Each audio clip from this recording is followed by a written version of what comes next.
Cassetti. Yeah. What are you listening to? I'm listening to Nat Geo. It's broad. It's awesome, isn't it? Let me see if I could get rid of it. Hold on. Reminds me of the Honeymooners episode with the yellow belly sack.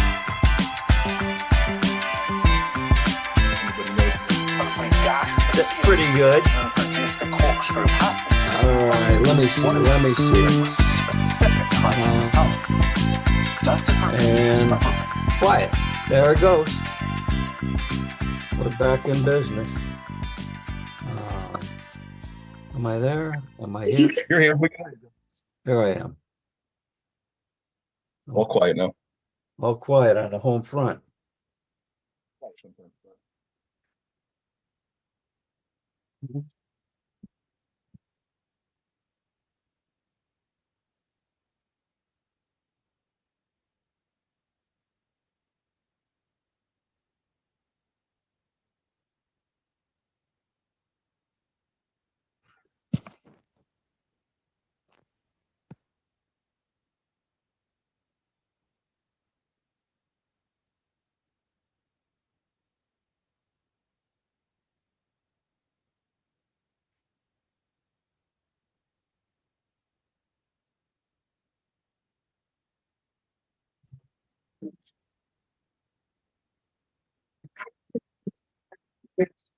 All right.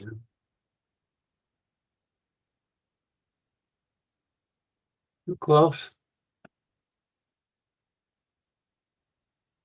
I think I'm too close, right? So you got to put your face in the picture to. Now hold it. Say it again.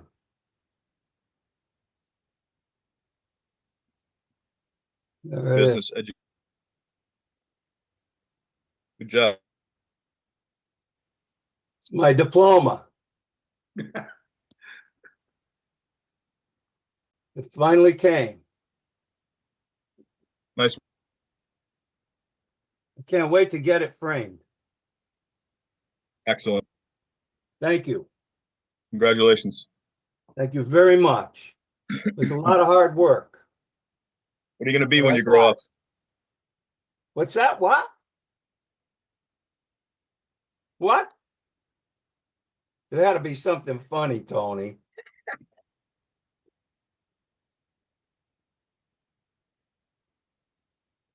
I don't care what John Paul says. You're a good guy. Thank you, brother. All right. University of Bridgeport College of Engineering, Business and Education. Trustees of the university, by virtue of authority vested in them, recommend a faculty has conferred upon Joseph Cassetti the degree of Master of Science Education. I'm going to get this baby. Somebody's talking. Joe, you should have it made into a necklace around your neck. I'm going to have it made into a necklace and put it around my neck. Put it on my chest.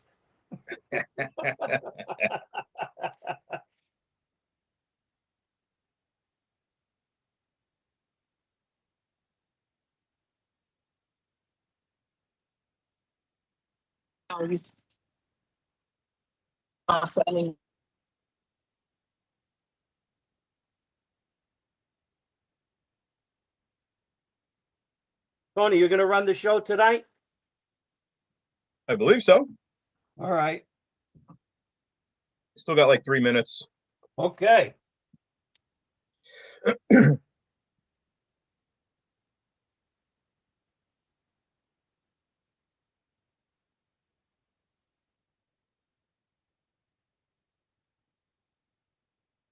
get some work done.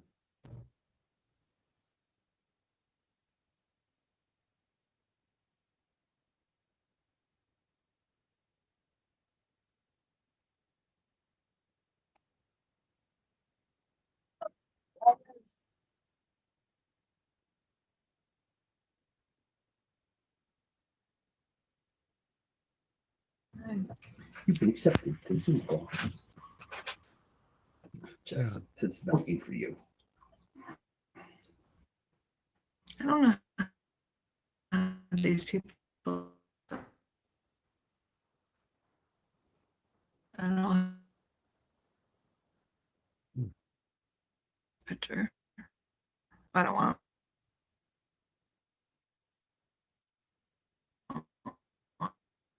But.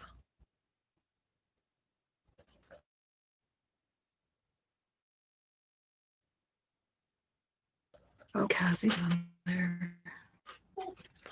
Jackson. Was this a regular meeting for a board meeting or a budget meeting? How do I?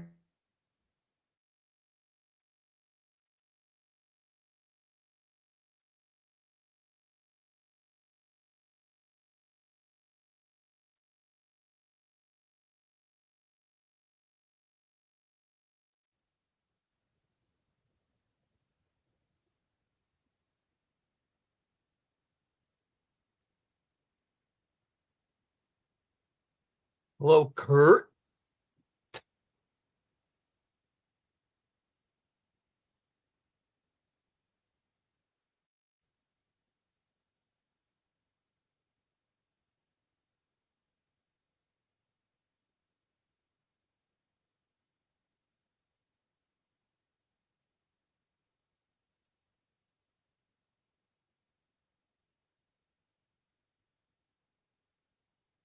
Who's recording?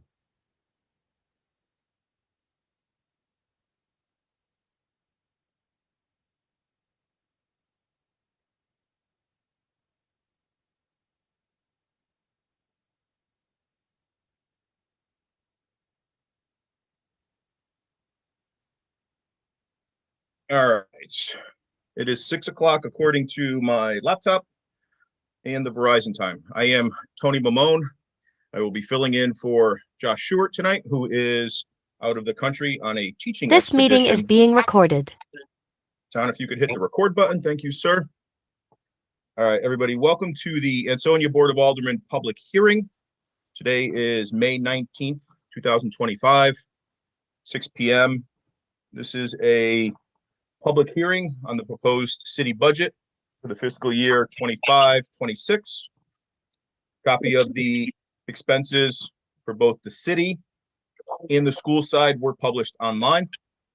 We're going to open the public session.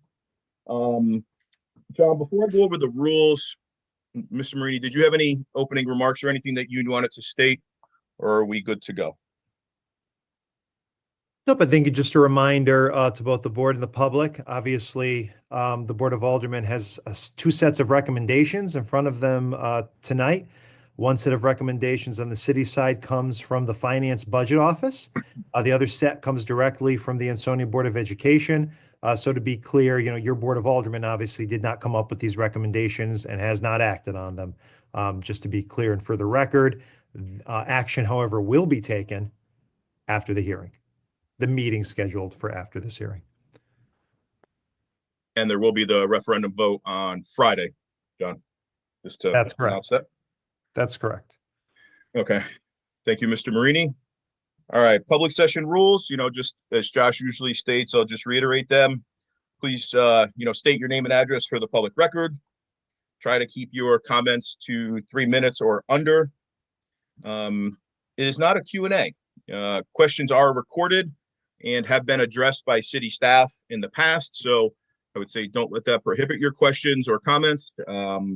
Just please understand that they might not be addressed right here during the meeting. So with that, I will open the public session. Anybody who wishes to speak, please raise your digital hand. Please wave your hand. Please speak up. I'll try to go in order that I see the hands pop up for anybody who wishes to speak, whether it's regarding the city side, Board of Ed side, or the weather, whatever your fancy may be. Beth Lynch, I see your hand, please. Yeah, Beth Lynch, 63 Franklin Street, Ansonia, and I am the town clerk. I just have a question as far as the total number of the dollar amounts for the reductions in staff of city employees. When will the supervisors be notified of of what's being cut with those dollars. And I know most of these employees are in unions, so they have to be notified within a period of time, and they have bumping rights. So I just don't know how all this is gonna play out by, we'll have this information by Friday to make a informed vote. Yep, thank you, Beth.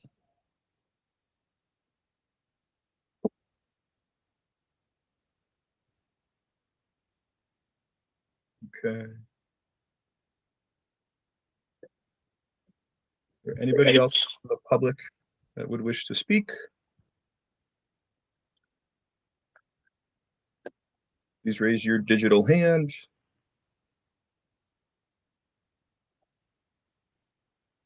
Oh, Marcia, I see your hand. Go ahead.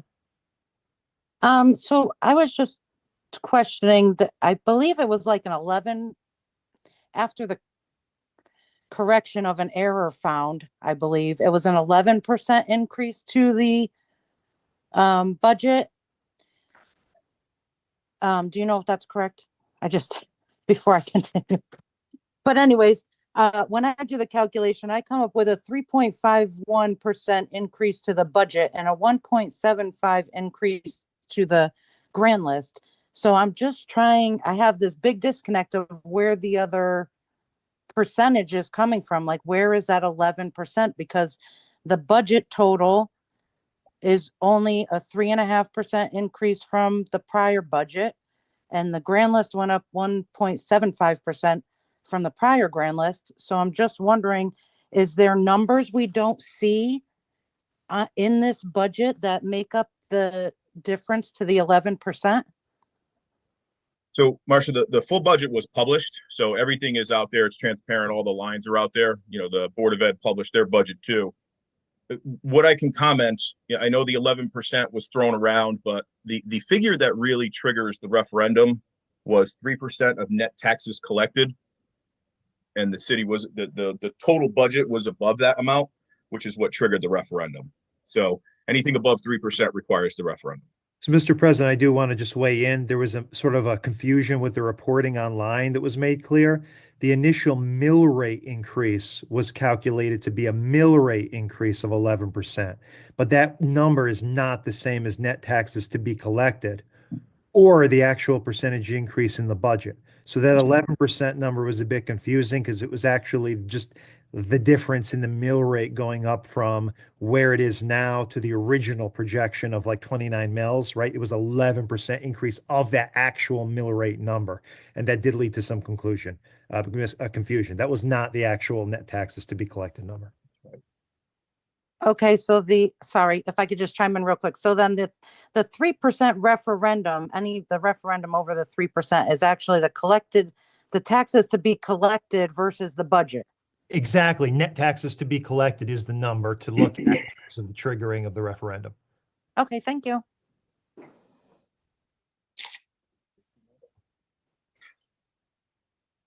Next hand I saw was Joe Campanante. Hi, everybody. Joe Confinati, 147 Myrtle Avenue. I have a couple of questions.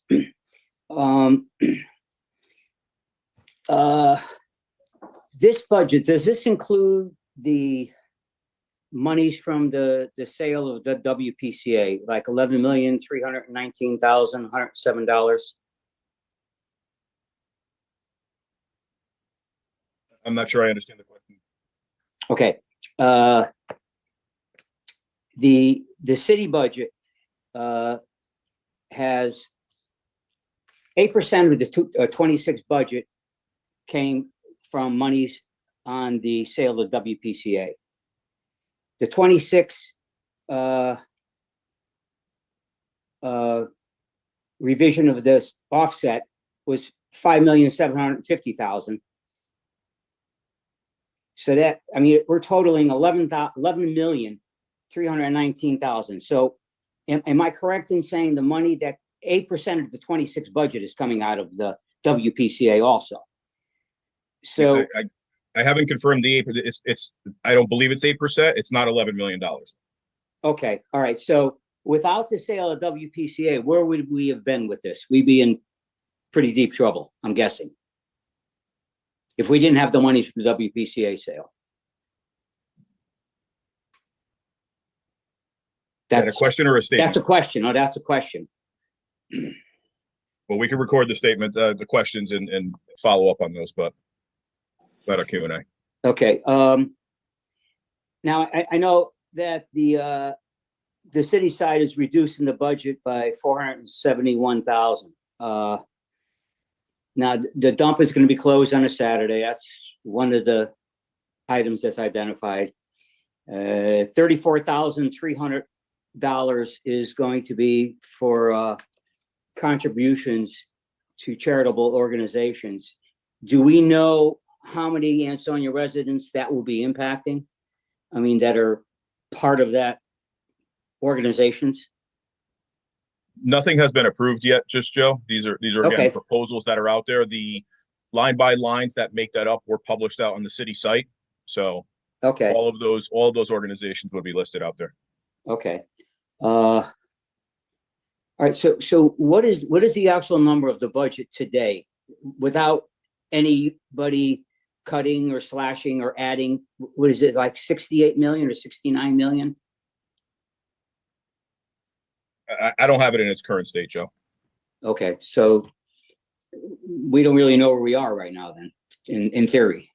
We do. I don't have it in front of me, Joe. It's not a Okay. Q&A. All right, so this will come up at your meeting. You'll Why share wouldn't this you information. have it in front of you? Yes.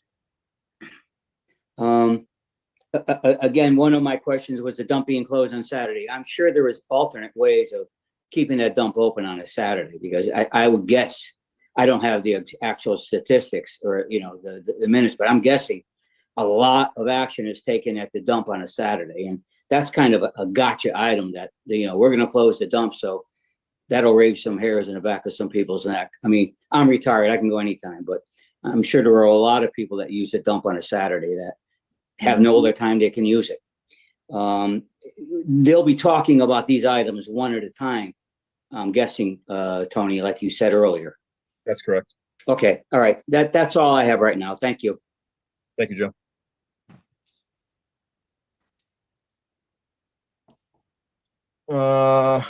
Richard Bashara. Good evening, Richard Bashara, 20 Sobin Drive, President of the Ansonia Board of Education. Just wanted to say a couple things. I wanted to thank everybody that participated in the Board of Ed discussion last Wednesday online. Appreciate Valley Indy for live streaming that out so we can get the messages out to people. Two, I would like to just make sure people understand, because there seems to be confusion in terms of the vote. So the answer is, if you want to stop further cuts from being made, then people need to vote yes on the referendum. If you vote no because you don't want some of these things cut, it doesn't mean that they won't be cut.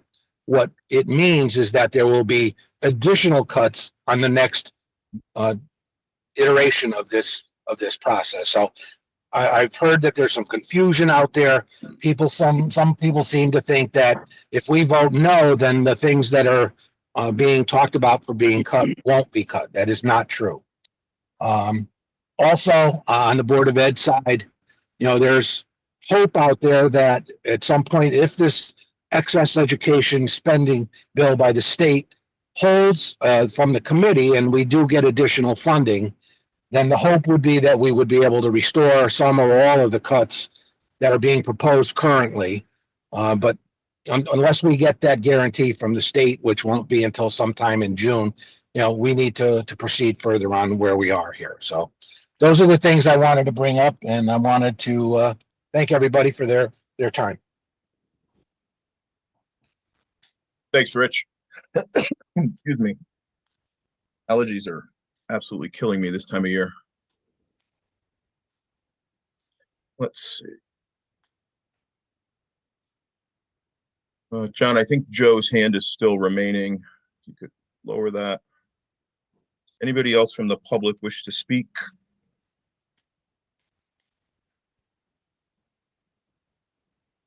Rolling through.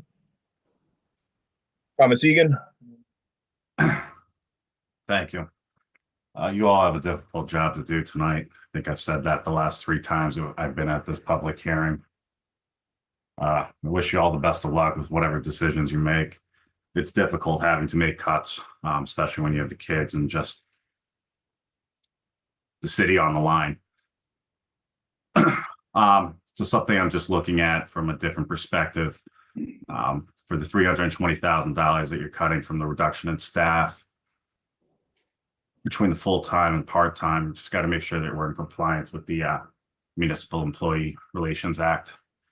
Just because if you have supervisors doing clerical duties or clerical staff doing supervisor duties, there could be problems with the contracts. That's all I got. Thank you. Thank you for that.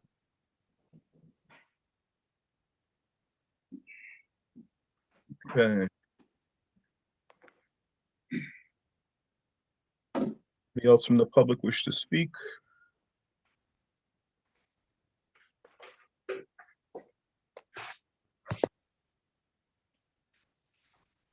Please raise your digital hand. Wave yourself in.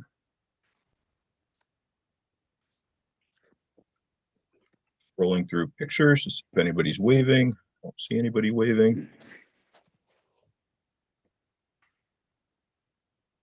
Let's say go. Oh, Stacy Esposito. Name and address, please. Stacy Esposito, 46 Lewinsky Way in Ansonia. I just had a follow-up question to what Mr. Burchard was clarifying in regards to the voting no for the educational budget.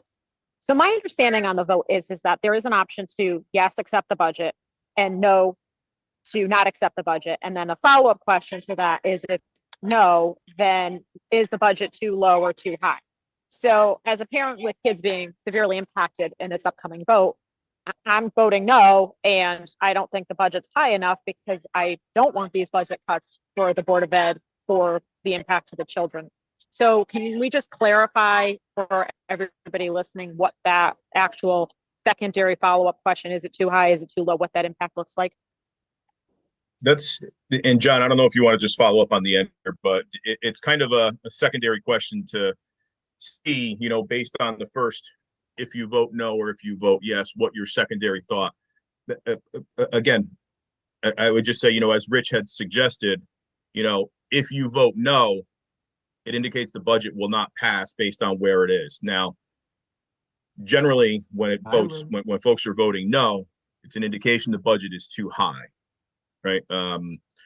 So voting no to try to get the budget to go higher is not kind of the premise here. So a vote of no is essentially going to say, I'll take the check it budget out. lower. Thank you for watching out. Because, John, I don't know if you could just mute Absolutely. Mr. Cassetti, please. Thank you. So Stacy, a vote of no is essentially going to say it's too high where it is, and go ahead and essentially we're going to, you know, it's going to prompt more cuts to come, because the first round we introduced some cuts on the city side and left the Board of Ed budget with the whole of that. It was still voted again, which is what prompted this round of cuts here that were proposed by the Board of Ed. John, do you want to touch on any of that, or did I do that justice? I think that's accurate. I think that's accurate, that a no vote, right, is going to be conveying that you don't want the budget passed. Thanks, John. So can I just follow up on that then for clarification? So what is that secondary question then? Is the budget too low or is the budget too high? What's the purpose of that if nothing's being taken into consideration, if it's a no and doesn't pass? I would say it's a read on understanding the vote. So if the vote failed and the majority of people voted, it was too low, then there'd be an understanding that it needs to go higher. Although right now the trend is clearly showing that people are voting no because it's too high, right? So it is helping to shed light on why people are voting no, and is obviously leading to action because the Board of Aldermen and the Board of Ed are considering cuts based on that vote. So it is a guide. It is helping understand the vote.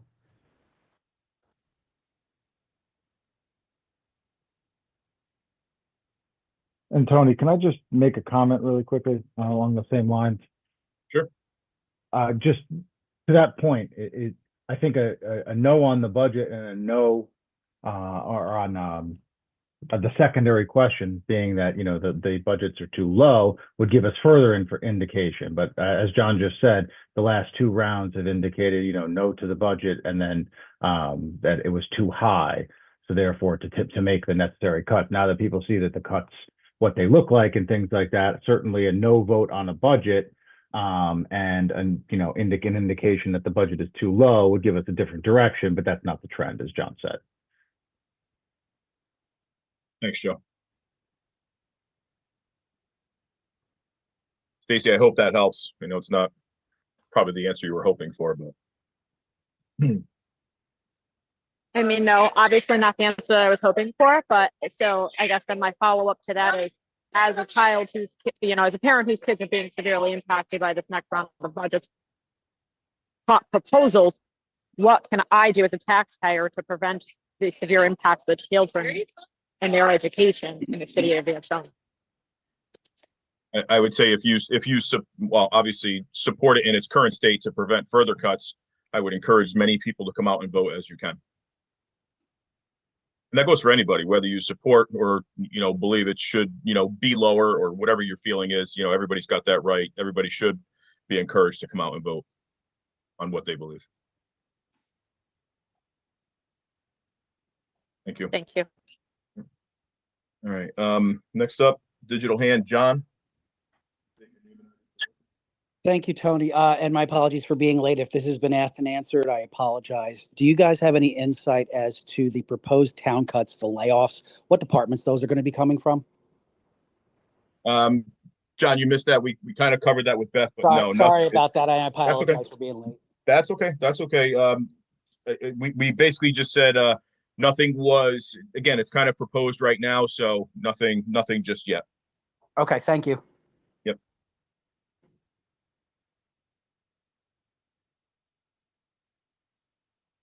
All right. Scroll through the list. I think we were on going once. Anybody from the public wish to speak? I've been trying to get on. Oh, Mr. Egan. Go ahead, please. Name and address for the record. Thank you. I tried to get on through the Ansonia website and it won't let me in. Finally, the Valley Independent got me in. I don't know what the problem is, but I'm not all that computer literate, so sorry. But I want to address some of the members of the Board of Aldermen that seem to be deaf to the wishes of the public. The public has voted on this a couple times already, and evidently you're not hearing us. So I'm addressing those members of the board that are not willing to make adjustments. I was unable to find the oath of office that you took on the city website, but however, I was able to find that the oath of office signifies the formal start of your duties, but also serves as a commitment to the responsibilities and expectations placed upon elected officials in Ansonia. Evidently, they've ignored that. A Board of Ed member has stated in the past that it's mandatory that transportation for all students be provided. After checking this, I found the state law in general state requires each local or regional board of education to provide transportation to school-age children wherever reasonable and desirable. I don't think that all the people all the students need transportation. You go up by Meade School, which I live close to, and there's lineup of cars picking up and dropping off their children. If you go to the high school, you'll see many students drive into school. So that transportation fat, which there is a lot of fat on the budget, but I'm just pointing out this one, that fat should be dwindled down. It does require work, but it should be to satisfy the voters. Do away with the fat in the budget.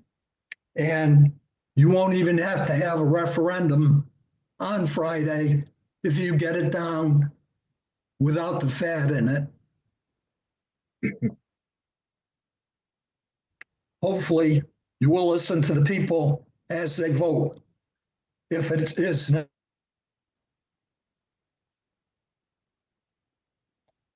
please do your job.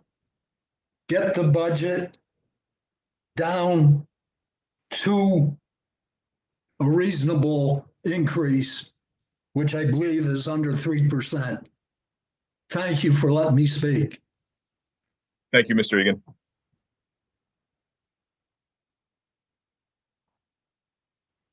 Okay. If we were on going once, is there anybody else from the public that wishes to speak? Oh, I see a hand. DD, name and address for the record, please. Hi, can you hear me? I can hear you. Okay, thank you. My name is Dana Dalton. I reside at 26 Byron Avenue. I am an employee and also a resident of the city of Ansonia. I just want to just say a couple quick things and then I'll get out of your hair. I know you guys have a long night ahead of you. I see in the projected cuts, the clerical and supervisor union members are being targeted with layoffs. I just feel like instead of eliminating the city's support staff even more than they've already been cut, we should take a close look at some of the administrative positions, regionalized contracts, employees taking on multiple roles without fully completing one of them, and the higher expensed and salaried paid departments.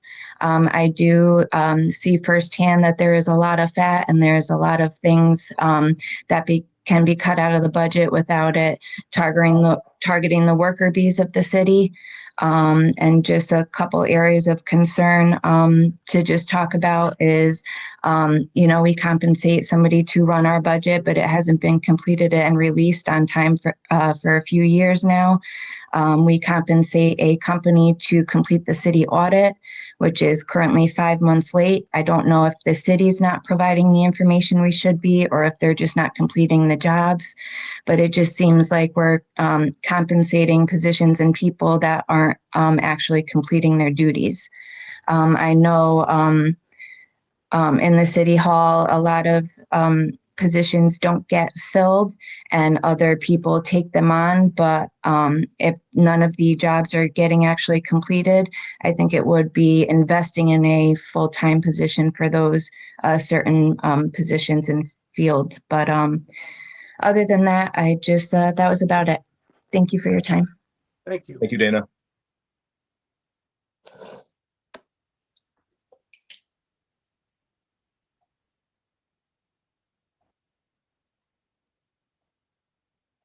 Anybody else from the public wish to speak? We're going to go second call.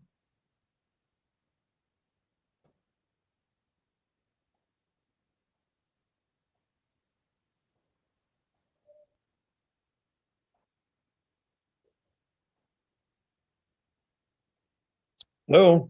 Do a third and, oh, Gordon, do you wish to speak? Yes, can you see my name? I'm sorry, I can't find a hand anywhere. That's okay. If just, yeah, I see Gordon, so if you could state your name and address for the record, that'd be great. All right, Larry Bummels, it's 4 Renahan Drive. Larry, sorry. Gordon. Go ahead, Larry, I'm sorry.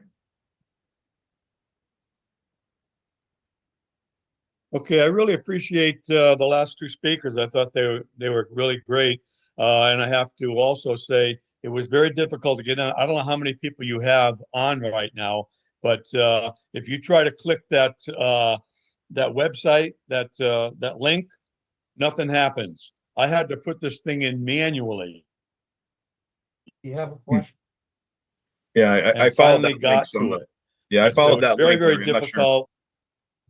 Go ahead. Sorry. Yeah, it's very difficult. But anyway, since I got in a little late, because of the cuts that are there, and I haven't really studied them that well, can you give a general as to what it is as compared to what it was before, as far as the percentage points and as far as the mill rate increase?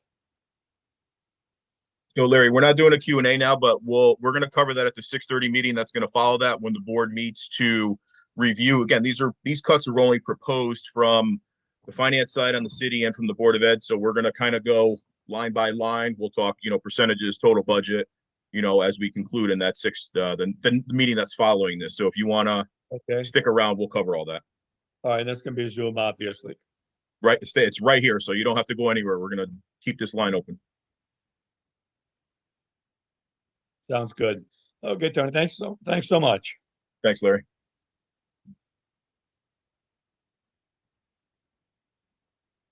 Anybody else from the public wish to speak?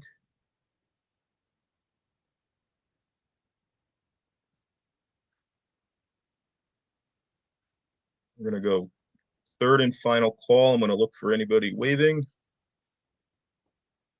Anybody from the public wish to speak?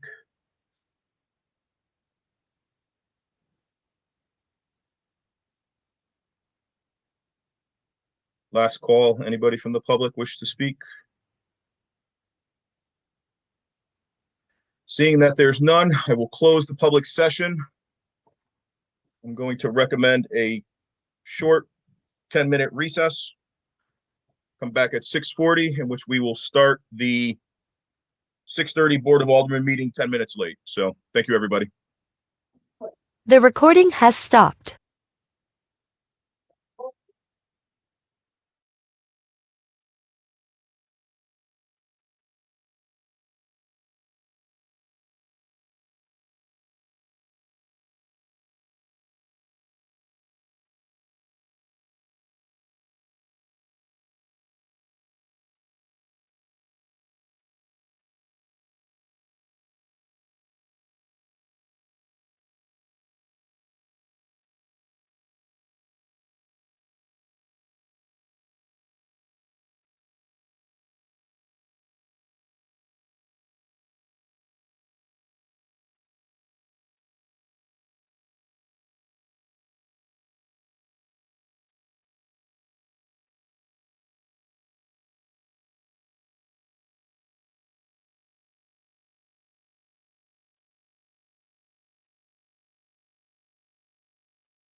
All right, guys, it's 6:39. We have about another minute to go, and then we're going to get started. So.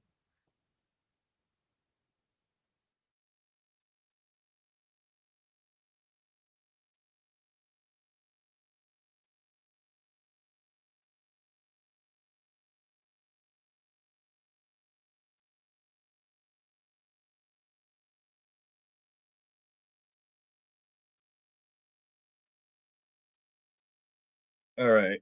According to Verizon and laptop time, it is now 6:40. John, can This you meeting is please- being recorded. Thank you very much.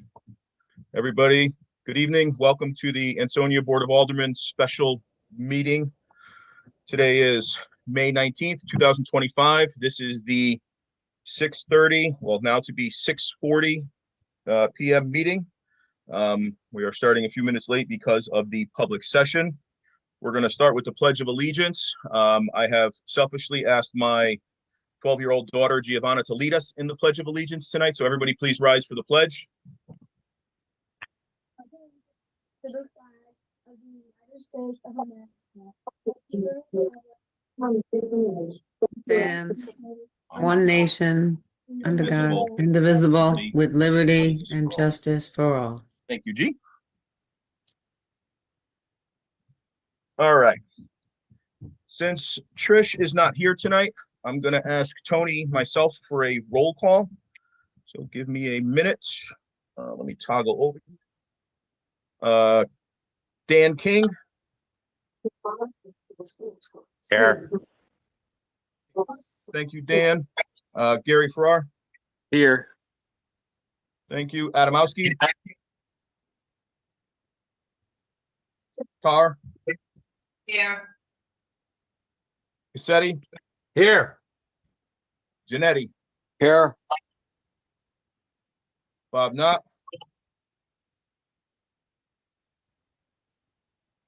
Hardy. Galman. Here. Rivers.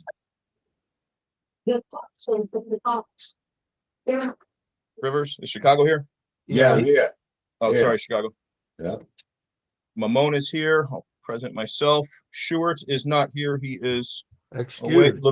Levinsky All right. and Durante.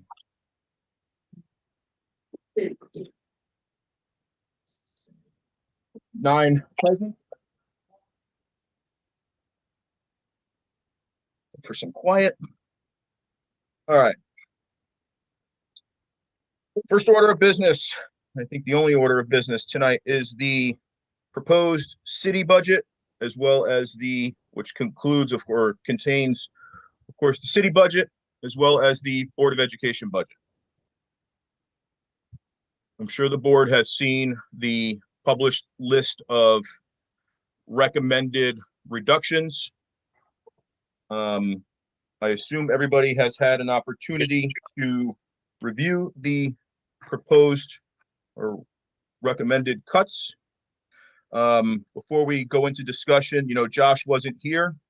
He did prepare a statement, somewhat lengthy. So as our president, as he is our president and I'm the acting president, I just wanted to read his comments into the record, if everybody doesn't mind. Good evening. My name is Josh Stewart, 119 Prindle Avenue. I'm also the current president, Board of Aldermen.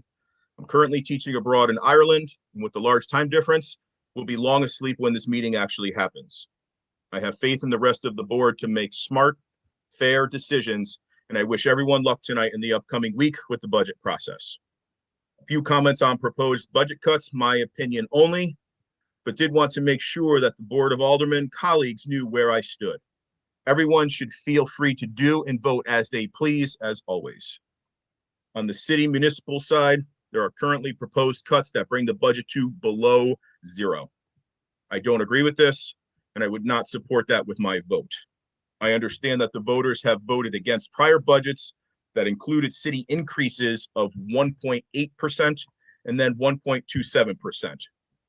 There is not much lower to go than down to zero, which will be tough enough for departments to work with, but it certainly would be incredibly tough to deal with increasing costs across the board with even less than the prior year. I do not support going below zero. Looking at the proposed cuts, I have a few comments and concerns. Number one, the biggest new proposed cut is over $320,000 in reduction of staff, supervisory and clerical, full-time, part-time. Some positive movement has been made in recent years in certain departments by replacing full-time positions with part-timers. It is hard to feel good about these cuts, not knowing which departments will be impacted and why. Item number two, the reduction of $10,000 from the fire department budget for new equipment is very troubling. Last year, the city supported the Ansonia Fire Department for the purchase of new life-saving equipment, and these tools have been used at least twice to extricate accident victims in recent months. I am hopeful that our board can find other areas to cut if necessary. Board of Education, as you know, or should know, is a separate entity with its own elected board, leadership, vision, values, and I am proud of the relationship we have forged with them over the past years. I can assure you this type of relationship is the exception, not the norm. This is the result of frank conversations. Some have tried to pit one versus the other or make comparisons between city operations and education operations. We are all in this together. Again, the Board of Ed and school leadership control the vision for the school, and their values should be evident by the things they propose cutting. In viewing the cuts proposed by the Board of Education, similarly, I have a couple of concerns. Number one, the Board of Ed fought for years to gain approval for staffing for school security officers, and now one of the very first cuts is to the full-time security officer. Item number two, proposed elimination of all middle school sports. Again, these are decisions and proposals coming from the school itself, so I have to guess there is some logic behind them. But given that land has been considered for purchase for a new middle school and accompanying middle school fields, clearly those fields are not necessary if there are no teams. So perhaps a revisit of potential sites, including the existing middle school and the existing high school, should be reconsidered given all of this. Item number three, proposing the elimination of paper and pencils and crayons is absurd, period. Anyone knows this is purposely absurd and an emotional appeal. If you cannot or do not want to afford paper with a budget of that size, we have a problem. Thank you for allowing me the opportunity to submit my thoughts. These are challenging times. There are many cities and towns in Connecticut facing the same challenges that we are. Reductions in revenue, escalating prices, unfunded mandates, and a lot of finger pointing. You can point to the state, who points to the federal government, who blames other countries. We are all residents of the city. We need to work collaboratively to make it all work. I do hope that everyone keeps in mind when you start hacking away at budgets, you are sometimes cutting away some of the very things that make cities like ours unique. Best of luck, Josh Short. All right, so that was President Short's thoughts. I thought it would be best if we could start with the city side proposed cuts. I, similar to Josh, am not in favor of cutting it below zero. Similarly, if we have the list in front of us, I think we should kind of walk through them, one by one. Everyone from the board have the list in front of them? Yes. Yeah. Okay. So this first one that comes up, the reduction at the 320,877.61 is a reduction in staff. It's a combination of supervisory, clerical, full-time, part-time, non-emergency layoffs. Now, I've kind of gone through an assortment of the numbers to see what it would take to bring this to a zero line, and I kind of have a figure in mind, but had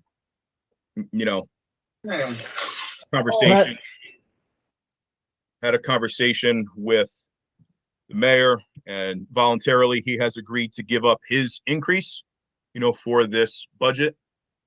We're going to call on, again, there's layoffs on the table here, so we're going to call on, all elected officials, to voluntarily give up their increases to potentially help, with this line.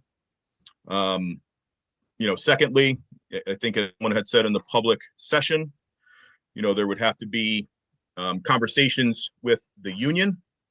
So there would have to be, conversations around who exactly those positions can be. And I think somebody else had said there's bumping rights. There's a lot of things involved with making that happen. And of course, I believe it also has to be conversations with department heads to see, is there, again, departments are lean. Everybody kind of knows that. Some are bare bones as it is, but is there anywhere that potential cuts can be made or recognized? So with this line item, I'm going to open it up on the board. Does anybody have any discussion points for this? Tony, before we get started, really quick, I just wanted to ask, what is the number to go from sub-zero back to zero? Like what does that recoup? So the number, Joe, to get us there to zero, I don't know what the increase back is, but the number, the magical cut number, if you will, is $370,298. Okay, so it's about it's a little bit. Looks like it's about a 101, something like that. Yep. Okay. Thank you. Yep. Go ahead, Bobby. Are there any retirements in the pipeline that would reduce that figure by us not replacing those people? I'm pretty sure there were 2 that we had put in the first go round, and for it was again voted no for the second referendum. So those 2 were kind of already included in that. So in addition to those that were made, this 370 is on top of it. And I believe, I don't have the list of people. Again, it was kind of a number that was put, but there very well may be, but I don't have the list. Are there any positions that are open now that are funded that we could close, we could make them unfunded? Kurt, do we have anything non-emergency that's open? Any vacancies? I don't believe so. We do not. No. We do not. We've already taken out the public works employees that we're not going to replace, and they're already short on manpower as it is. So those jobs, as far as I know, they've already been accounted for and not included in this budget. Yeah, I didn't know if the 2 retired positions were still in this 320 or not. No. They went in the first round, Bobby. Okay. So, but I think, Joe, to your earlier question, to get us there, I think this number has to look something like, and again, if we took it's like 45,000-ish, taking it down to like 276 and some change, we can kind of get there. Think, if it save whatever they can, but obviously we can't identify positions today, again, because there are union talks that have to happen, all that stuff that has to be discussed. So obviously we can't, we can't attach names to it right now. I know some folks are looking for that. It's a very uneasy conversation, but it's just not something I have to be able to do that. And I guess my that was sort of what my point was, Tony, in asking the question, right, is that we went from about, if I'm remembering it right, from about where we were with the increase that was requested on the first referendum to about 50% of that in the second referendum. Right. And now we've gone even further over that zero line, as opposed to trying to reduce within that 50 to 0 mark somewhere, if that's what we chose to do. And I'm just spitballing here, is if we wanted to go to 25% before we went to 0, or go to, because if we go to sub-zero now, where else are we going if the vote is no? How much deeper are the cuts going to look like? So that's why I guess, knowing what that number is, knowing we can't identify, the biggest portion of that, right, which would be the reduction in staff, due to the things and the concerns that you just stated. But I've heard from a few people about some of the other proposals, and that is it is tough to palate some of this stuff. No, it is. It is, but 9 out of 10 people voted no, Joe. No, I know that wasn't a good representation of, the full city, but, the folks that came out to vote do not support. It was a smaller increase for the city side. Certainly, and and it was a resounding no. And I don't disagree with that. The numbers are what the numbers are, and but that was those two no's were for what was originally proposed, then a cut in half of that. So that's why I'm wondering why we're, kind of moving towards the sub-zero as opposed to, as you stated and as Josh stated, even getting close to zero. Right. Whether it's a 5, 10, maybe % above zero or in that zero range, that seems to me a little bit of working room, trying to keep the budget the same for the department so they don't have to try to go back to the drawing board with a reduced budget from last year. Mm-hmm. Right. No, again, Joe, these are proposed things. We could have our pleasure with them, but again, even some of the folks, even the gentleman that spoke tonight, they're looking for, something reasonable. And, the city side was, less than 2%. I believe it was 1.7. Yep. Right. We took it down to 1.27, and it was still 9 out of 10 said no. So if it's a 0.5%, does that potentially motivate them to kind of say, okay, and do that? I don't know. The board has the liberty to kind of walk through that and kind of see what it looks like. So I know that this first one is probably going to be the one we could spend a bit of time on. Beth, I see you have your hand up. Yeah, I just wanted to make a point. I know they talk about reduction in the supervisory and clerical. It's two separate unions. And the supervisors, there's really only one supervisor in each department. So you can't really eliminate any of those because then you have no one supervising. So I just, I don't envy you, but I'm just trying to make a point because it's all going to fall on the other side. And those Sure are the is. people doing the work. So. Yep. No, listen, it's a tough decision, but Yeah. Again, 90% didn't agree with, Oh, I get it. some smaller percentages of increases. So I understand. if that means consolidation or something along those lines, again, I don't really know what that looks like. I Right. don't know if that's allowed, but again, it's all discussions that would have to occur with, I assume, with council and city staff and the union. Right.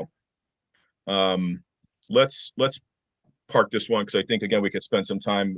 I'm going to say some of these other ones might be easier to get through, but maybe not. I could be mistaken. This next one up on the agenda or on the list was the $55,464.56. It's the elimination of the overtime hours relative to the transfer station, mainly the weekend. Again, big chunk of change, doesn't really result in layoffs. Obviously, it's reduced time for folks. Dan, maybe some of those folks can be reallocated out through the, for the public work schedule or something like that. Not a good decision to make. Not an easy one to make, but again, there's reductions that have to be made. So. Yeah. Tony, I just want to say that I do agree with you and Josh going below zero. It's kind of tough there. I mean, if we could get a 0.5% fine or at the zero is good, but going below zero is I don't think it's going to work out good for us. So the people of Ansonia and employees. So. Yep. All right. Well, then somehow if it's Mr. Miller, are you here still? Yep. Can you give me a 0.5% increase over last year's budget? What does that number look like?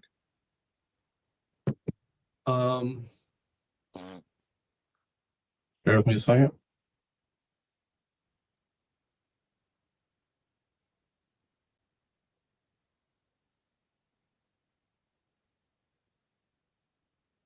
Beth, your hand is still up. I don't know if it's going to get tired or not. While Kurt's doing that, and I'll just tell you why I mentioned that, Tony. I think it's important to kind of just like the thinking here is, you know, we've been through this process twice, and it's a relatively new process for us. I know our neighbors do it every year, and some of us read about it. But just seeing the way this goes is that even if a budget is not passed on our side, we are at zero.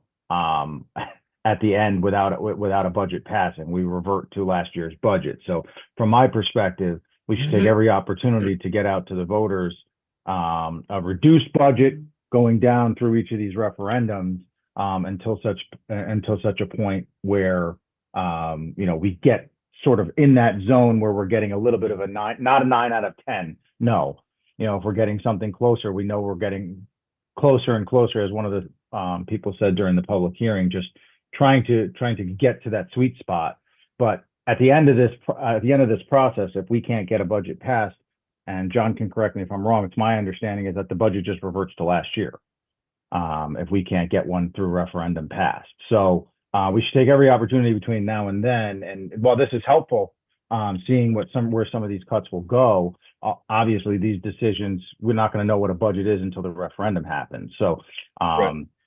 and taking the time to reduce some of these numbers now, I think gives us a better opportunity. If we have to do another referendum after this, so be it. But you know, just doing our diligence along the way. But Joe, a budget of zero still results in some of these, still results in a $370,000 takedown. Absolutely. Right. I It's not totally just- understand that. It's not BAU, right? There's a $700,000 hole from the car tax issue that we have. Yep. You know, the lost revenue on the car tax. So that is again a hole that has to be accounted for. Absolutely. And I understand that. And there's going to have to be some decisions that are made. But until the process is through and we know what a budget is going to look like, and that's what I'm saying, is that we went down to that, like the number, I think you said 1.27 at the last round, right? Going down to 0.6, 0.5, whatever that is. This round to me makes a little bit more sense than trying to go sub-zero, when knowing full well that at the end of this process, even if we don't get a referendum does not pass a budget, we revert to zero. Mm-hmm. So a 0.5% increase on the city side is $147,531. From the current position, you would need to cut $212,945. Okay. Thank you, Kurt. You're welcome. All right, give me that one more time. 212,000. 945 is what you need to cut.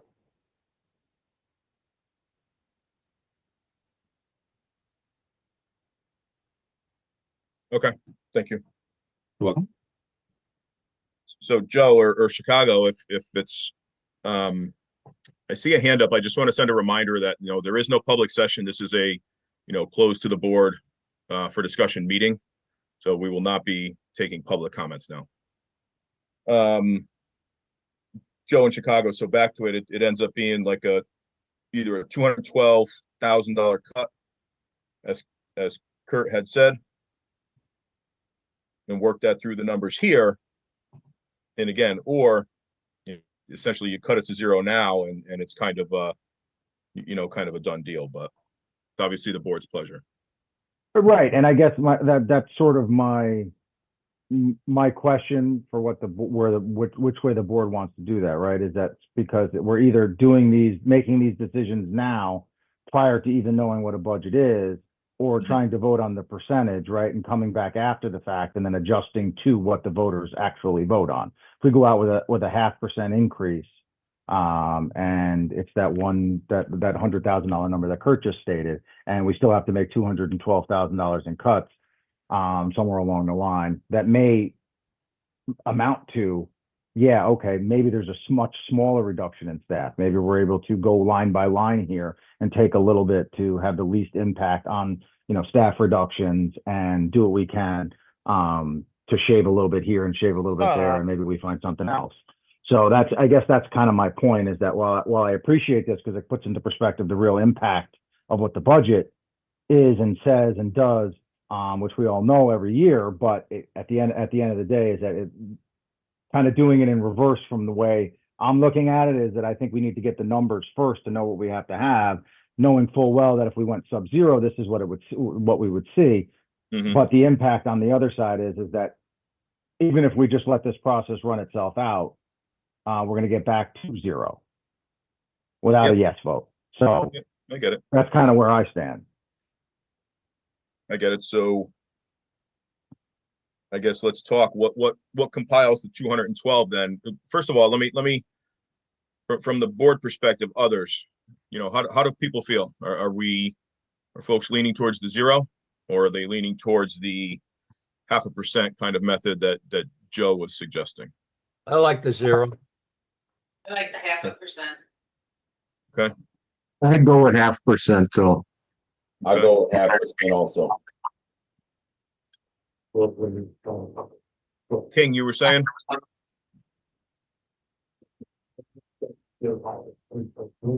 Dan? Yes. You broke up, unless were you saying something? No, well, I don't want to see the budget go back to zero, because really the city side is way too low. People don't understand, I think, what that's going to affect and what the impact's going to be.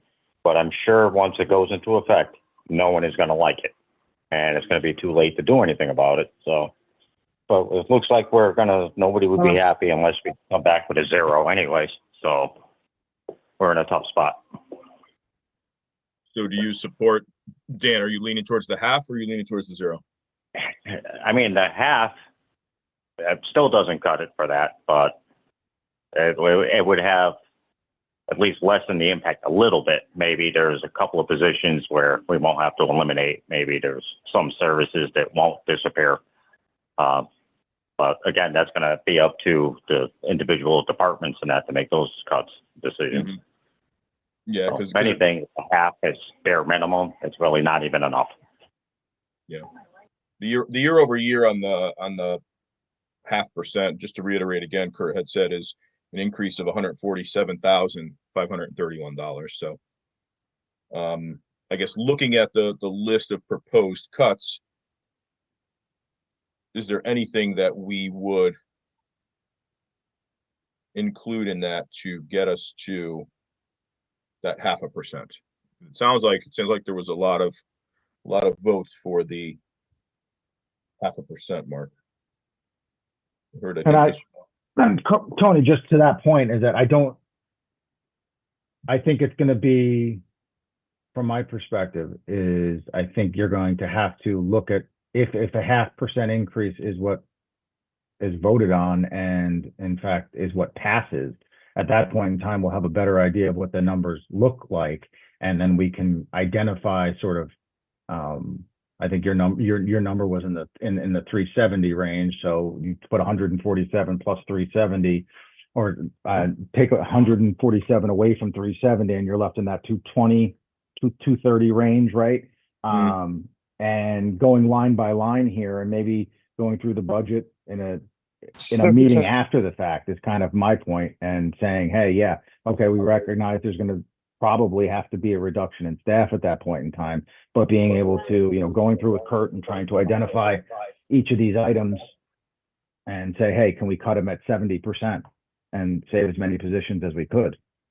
That's kind of my thinking, and trying to work this budget down closer to that zero mark, but trying to at least hold the line a little bit if we can to save as many positions as we can. Okay. What about the other lines then? So elimination of the weekend hours for the transfer station. There's some reduction in legal fees. There's a discontinuation of CCM. There's a reduction of city nonprofit fire department, I think can we all just mutually agree that the fire department is not a thing we should be cutting? Absolutely, Sean. Absolutely, we can agree with that. Yeah. We have yeah, I consensus think, that emergency services should not take the hit here. Take it off.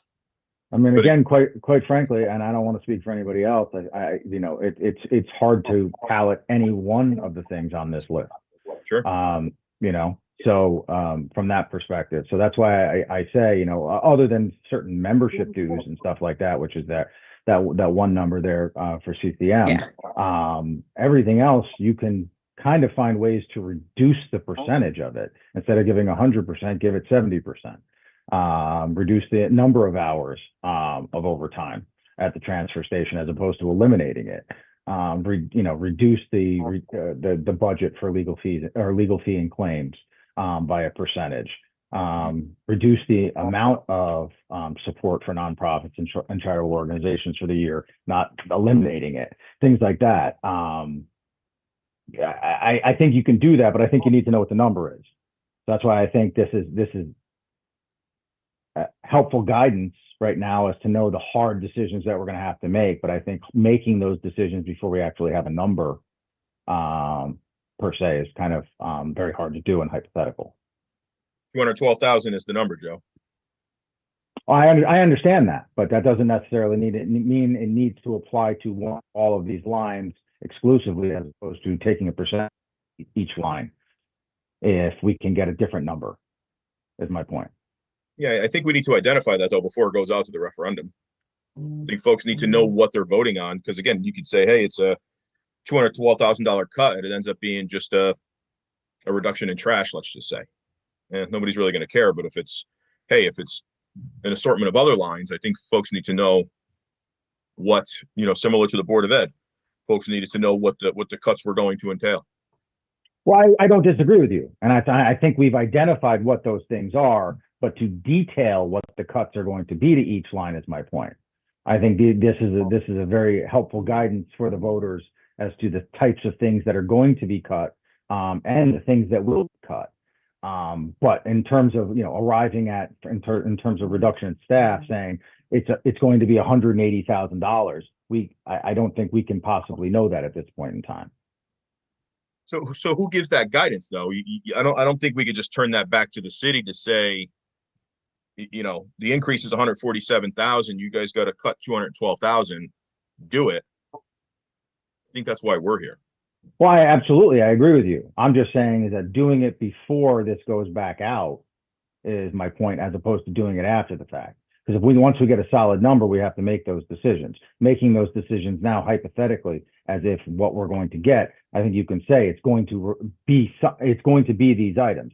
So, for instance, that's my point, is that we're dealing with the number that's on the paper that was sent to us is a sub-zero percent increase, as opposed to a 0% increase. If there's a 0.5% increase that passes, we're dealing with a much different number. So I think applying those numbers here, I think these are the areas for sure.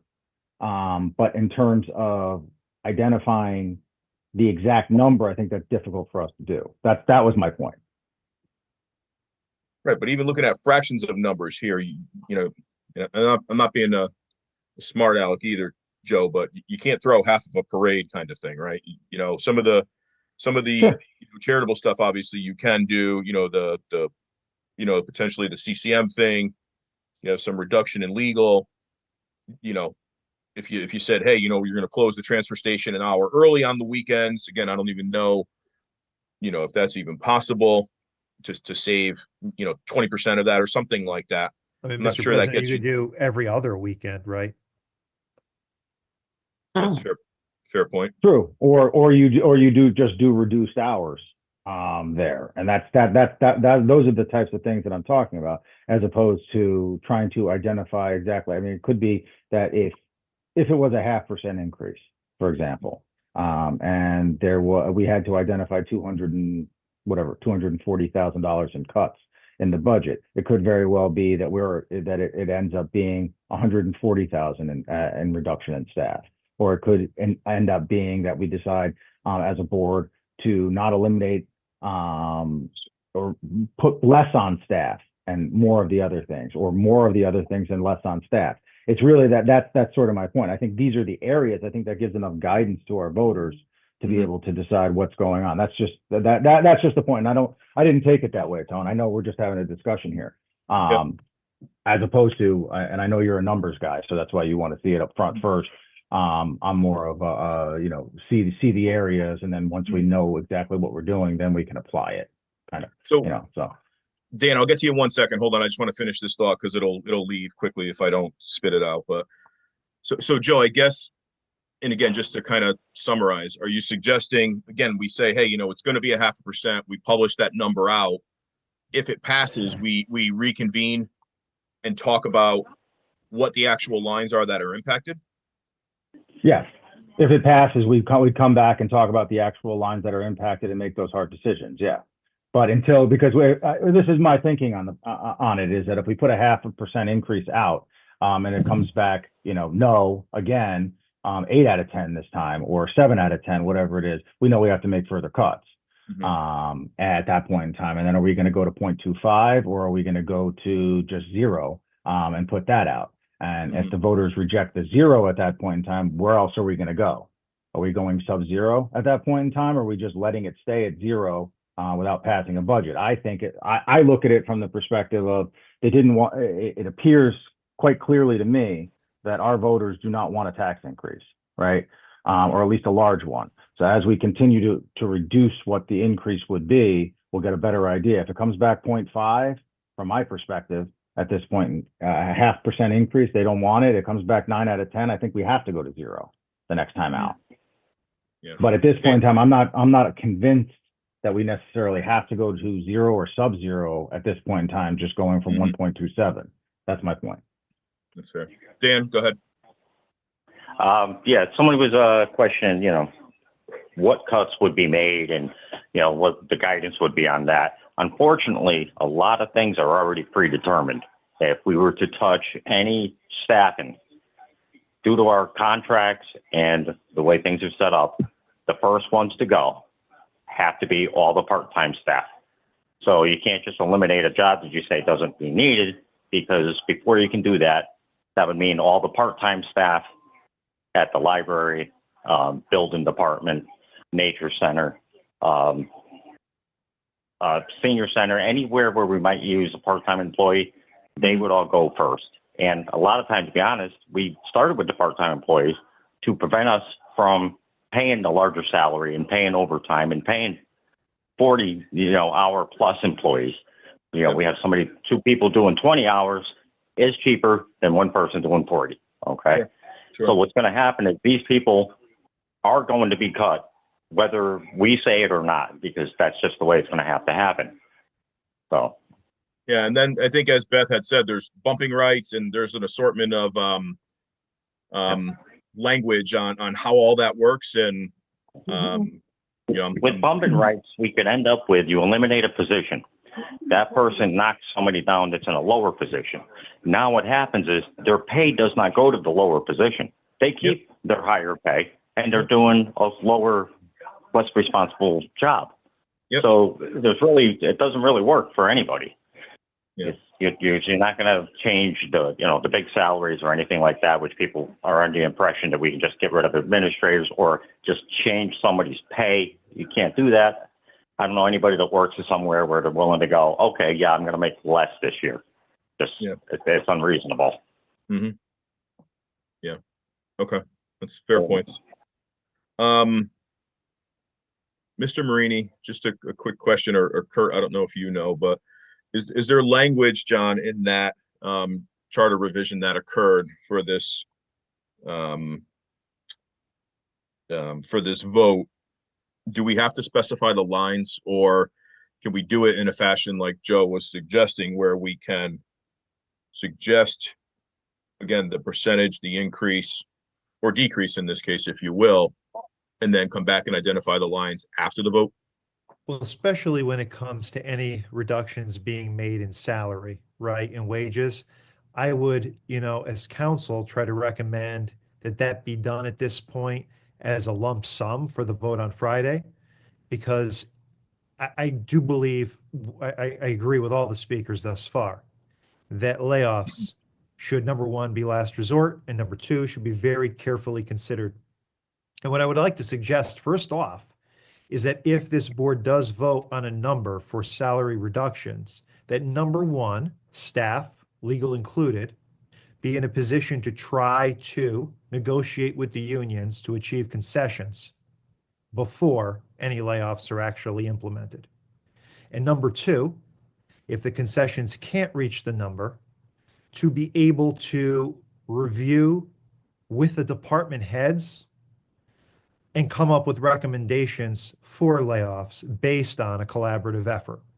Because as we sit here today, I don't think that staff is in a position, the city really isn't in a position to be picking and choosing what's going to be cut without a more collaborative effort to work with our departments to understand where the real, where the real possibilities are in terms of city services, what the city could take and what the city can't take, right, in terms of loss of positions. So I would recommend that if there's a number agreed upon tonight, that number be represented sort of in a lump form for the upcoming budget, and that staff be tasked to try to negotiate that in concessions first. And then if that fails, number two, to work with the departments to recommend back to this Board of Aldermen the actual positions where layoffs would occur. Turn this whole shit off. No. And I also remind everyone tonight, if you do have your video on, please keep your clothes on as well, as that's, I guess, been an issue. Allow the staff to come back with recommendations before acting on any particular layoffs. As Alderman King pointed out, it's absolutely right. Depending on the contract, the order of layoffs will be determined, right, in a certain way, but it depends on the union. So what is the case in the clerical union is not necessarily the case in the supervisors union.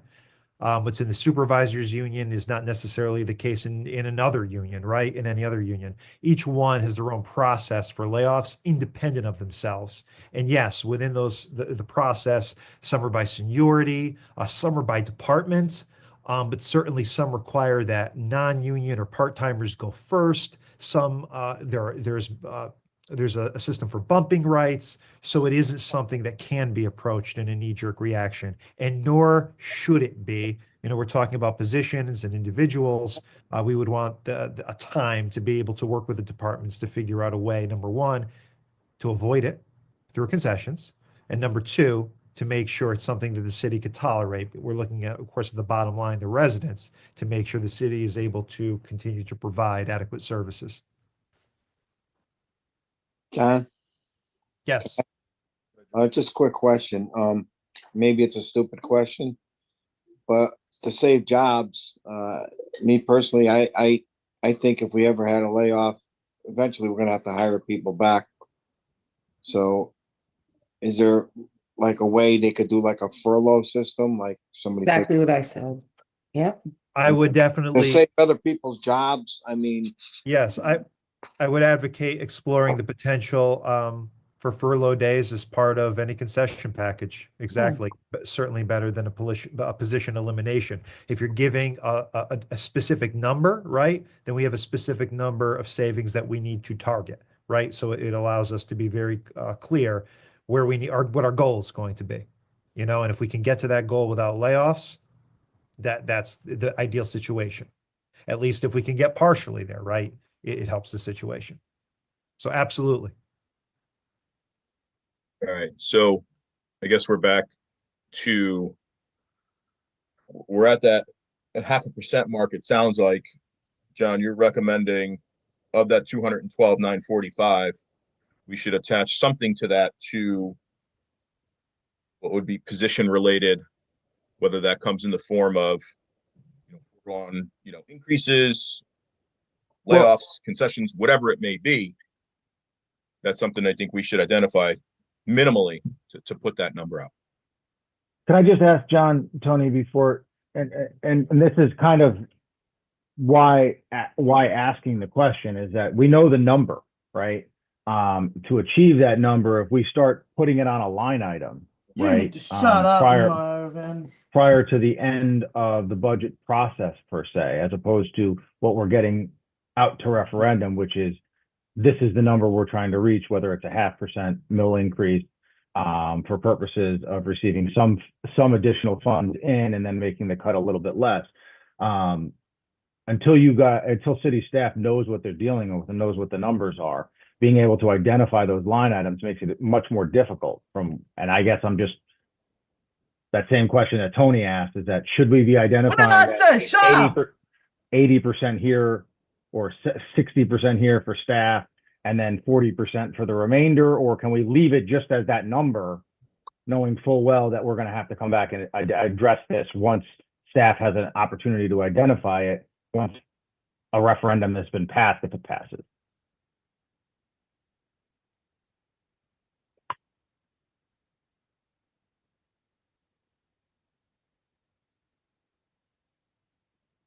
I don't know, John or Kurt, if you guys have any thoughts. I don't know. That's why I was.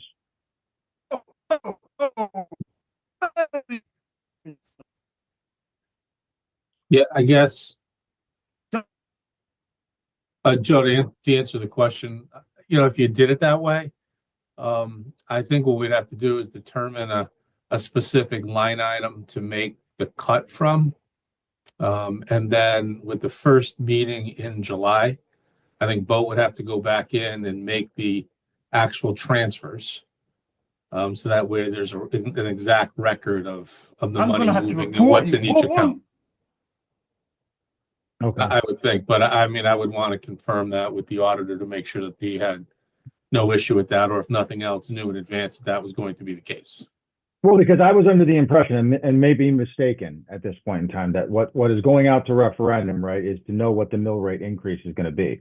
Until we know what the mill rate increase is going to be, or a decrease, or whether or not it stays neutral, we can't really vote on a budget because we're not going to have what the numbers are anyway. So that was kind of my thinking in the process, is that we're going to have to, as a board, vote on a full budget once we have it anyway. Whether or not it ends up being zero, whether or not it's a small increase, whether or not it's something else. We're going to have to go and approve a final budget anyway before July 1st, aren't we? No, we would do that now, Joe. So if we made specific line item cuts, we send it out to referendum, that becomes the budget. No, I understand. I understand that. But what my point is that I'm not sure we're locked into that process, right? Because that's the way we've always done it as a board, because we were the ones choosing what the mill rate was. Until we know what the mill rate is, at this point in time, we don't know the revenue side of it completely. So how can we possibly approve a budget on you know what I'm saying? I know we can technically, but my point is that until we know what that revenue side is going to look like completely, it just seems to me, coming back after the fact, once we know what the revenue side looks like and we're locked, that way we know what the number is. It gives city staff the opportunity to look for some additional reductions, or possibly some set-offs, possibly, talking about the furlough days and things like that. So that way we get a better number as we get closer to the budget deadline. That was my thinking. I could be completely wrong in the process. This is more of your world, Tony, than it is mine. So that's why I was asking. And Kurt, So Kurt, I guess what Joe was suggesting was to put out the line item change that we had said, Kurt, put it out as a 0.5% increase, with the 147,531. If that passes, reconvene obviously before July, maybe, a week later or something like that, and say, okay, it passed at 147. What has to be cut to get down to that, and identify the lines at that time, vote, and that becomes the budget. I would defer that to John if that's allowed to be done, but again, I would take one of the larger line items like health insurance as an example. And if the goal was to get it down to a 0.5% right now as an example, you cut the 212,000 or whatever the number is from health insurance, with the understanding that once it passes, you're going to have to go back in and make the actual transfers to true up the health insurance line. And then put in what the actual cuts would be. Mm-hmm. And I would assume that would have to be done after July 1st. And that would be done by vote. And then the alderman would approve it, I guess, with the municipal report.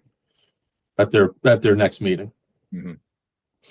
What we did last time, Joe, is we took the two, you know, the two line items that we had, we took those down right during the meeting, produced out what the number is. So we had line items before we left. I believe Kurt was making them kind of live. And we had what would have been, you know, if approved, that would have been the finalized budget right there. No further modifications, nothing else needed on it.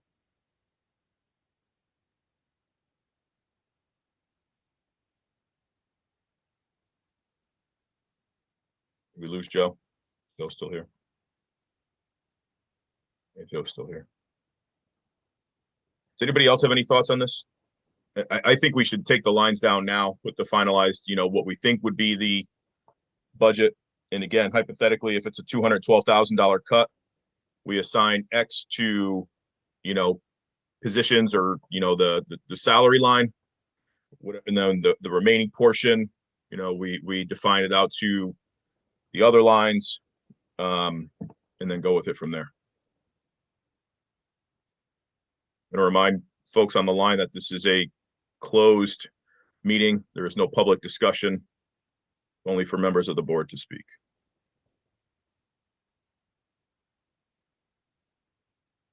I agree with you on that, Tony. Anybody else? Chicago, Levinsky. Guys have any thoughts?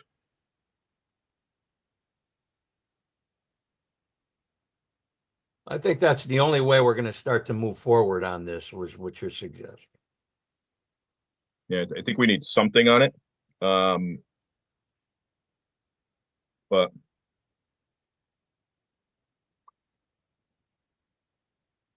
all right. The rest of these things. So if we're going to get to a $212,000 cut,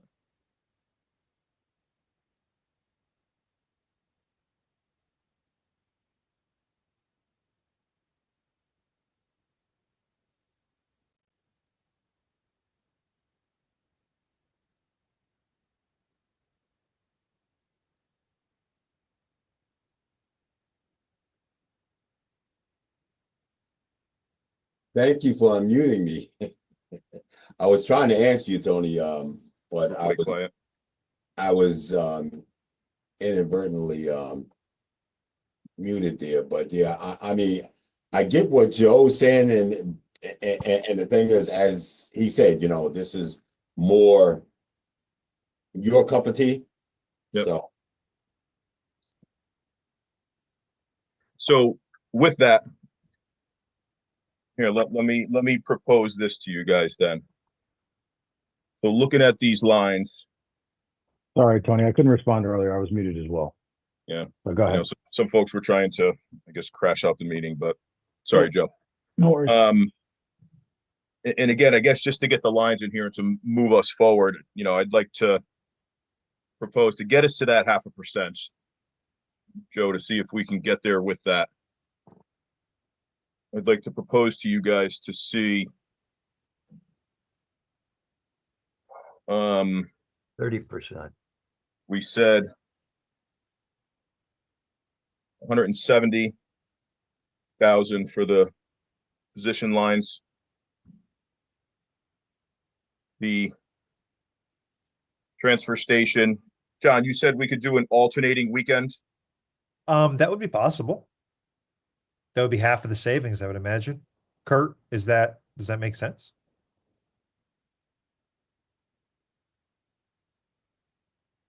He may be muted.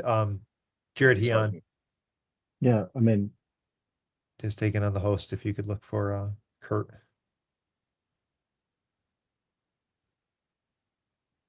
Okay, there we go. Yeah, in theory. What I do is I took 52 weeks times the 3 positions times the hourly rate with overtime, and then added in MERS and Social Security and FICA. So in theory, yes. Let me just check my numbers here.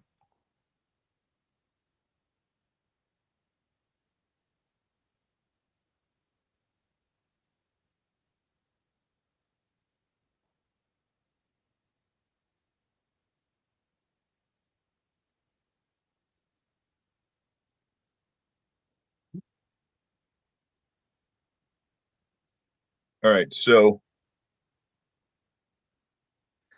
the 170, if we said 170 with that salary line, half of the transfer station is 27,700 ish. About $30 in there.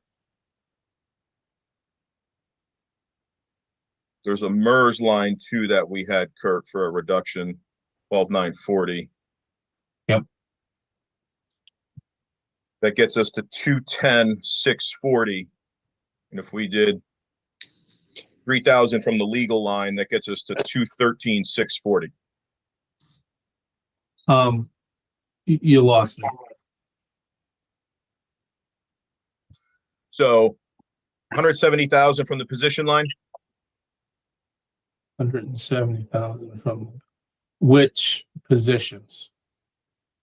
It's just a number that the city would have to come up with.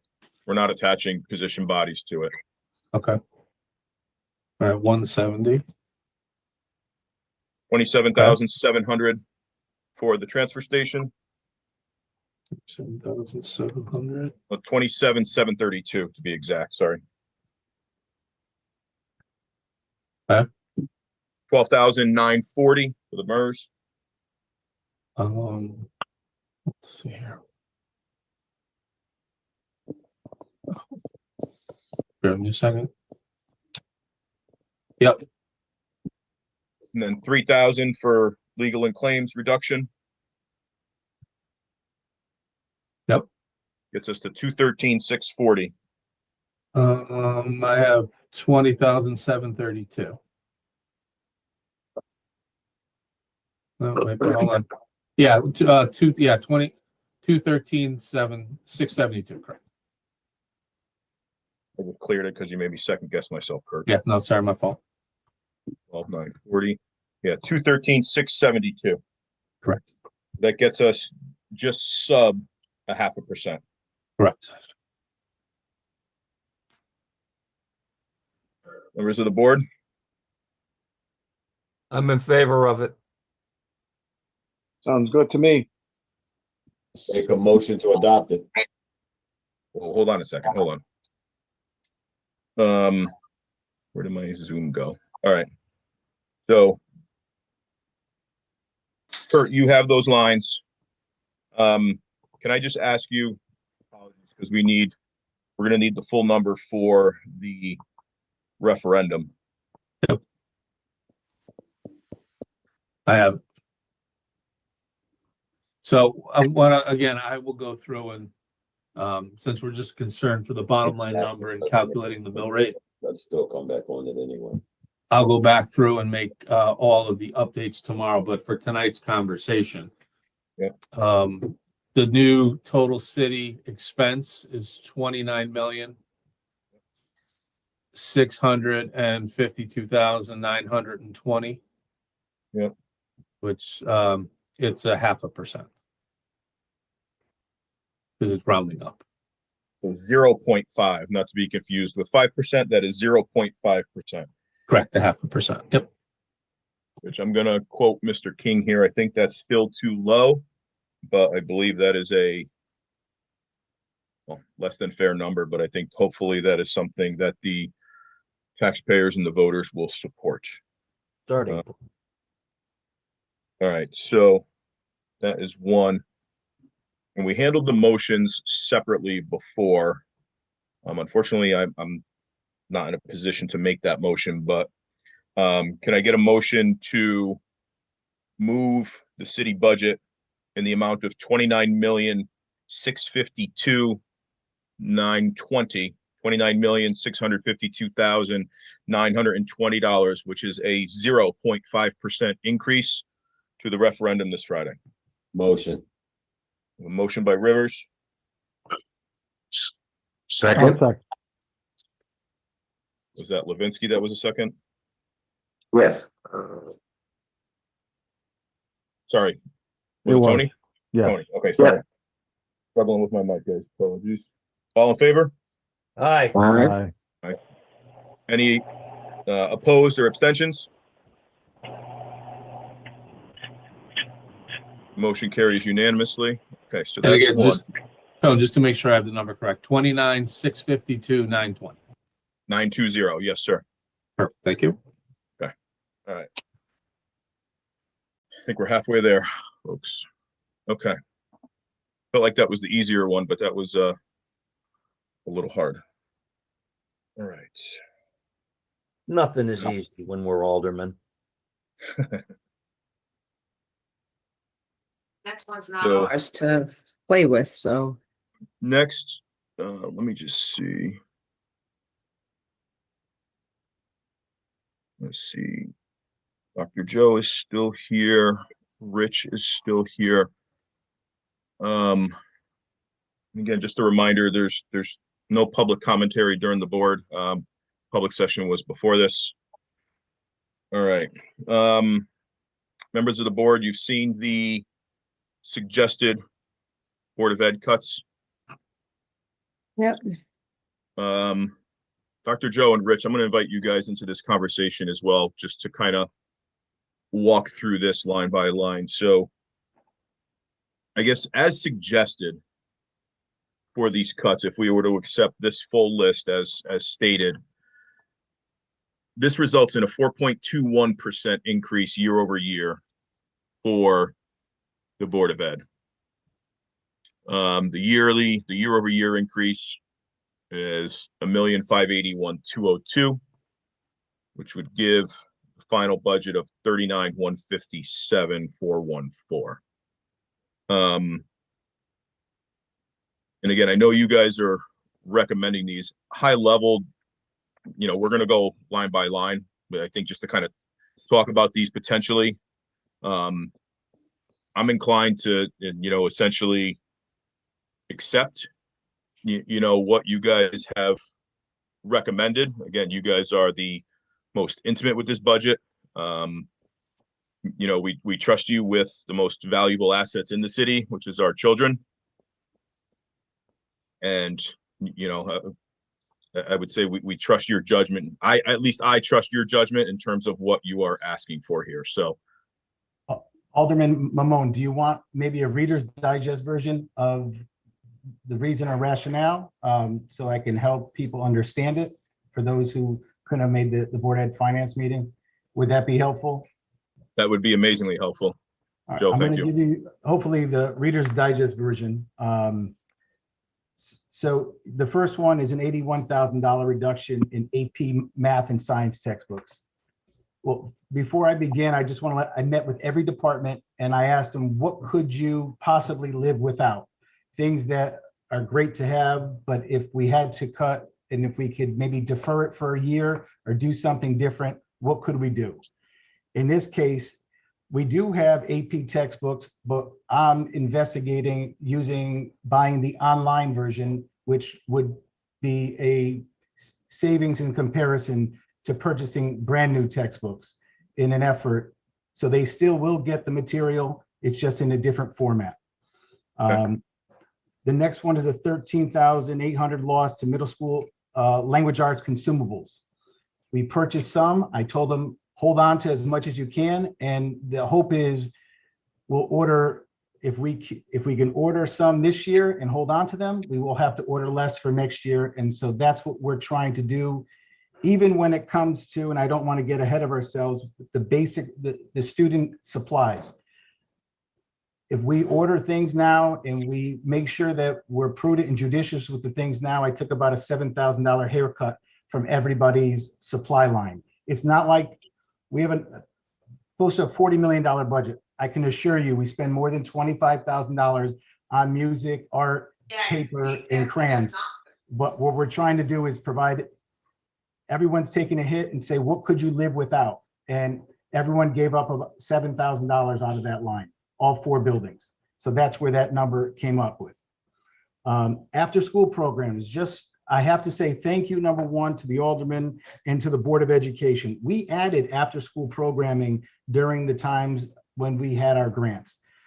Some of our after school programs, the ones that are least attended, are the cuts of the $19,000 and change.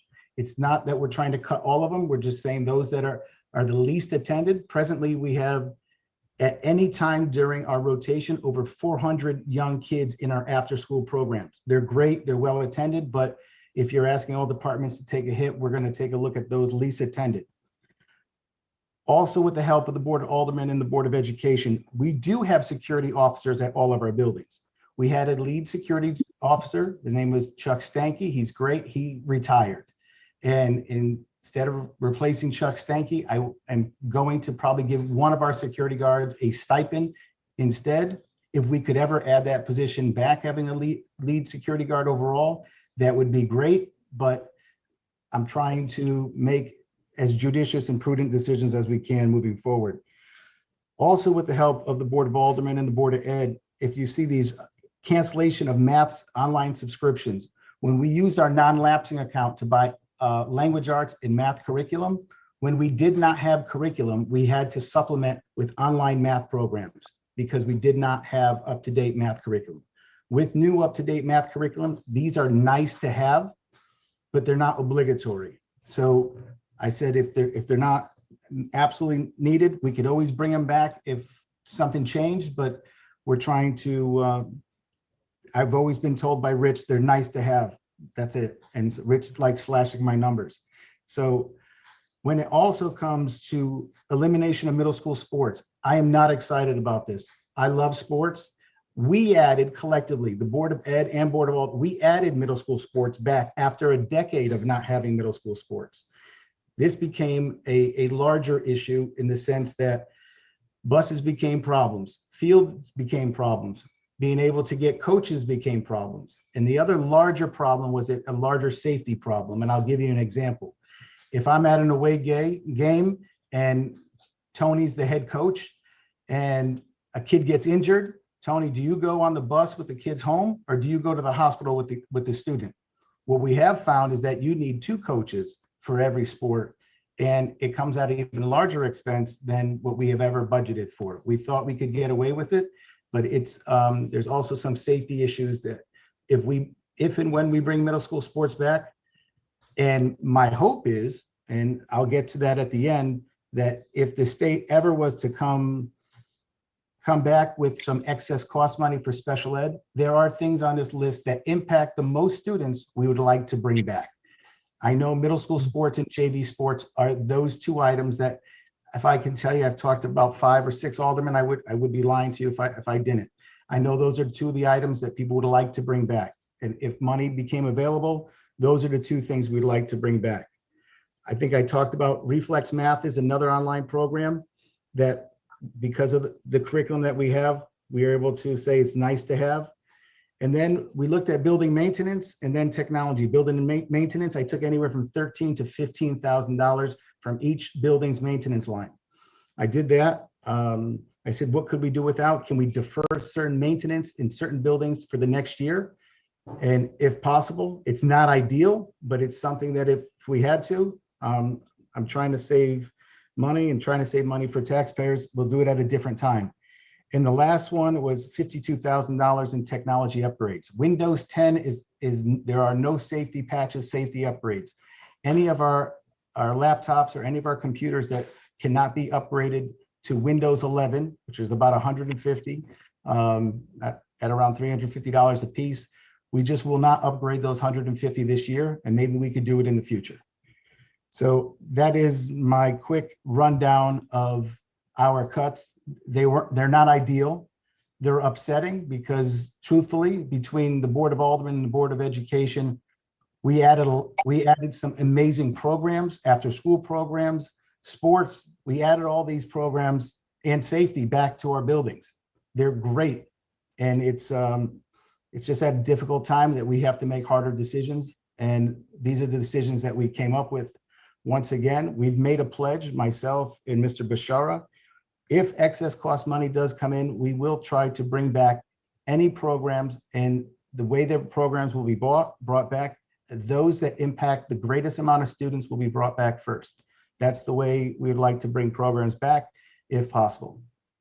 I hope that helps and gives people a little more understanding of our budget cuts. Thanks, Joe. My camera was disabled, so you're going to have to, unfortunately, look at my default photo.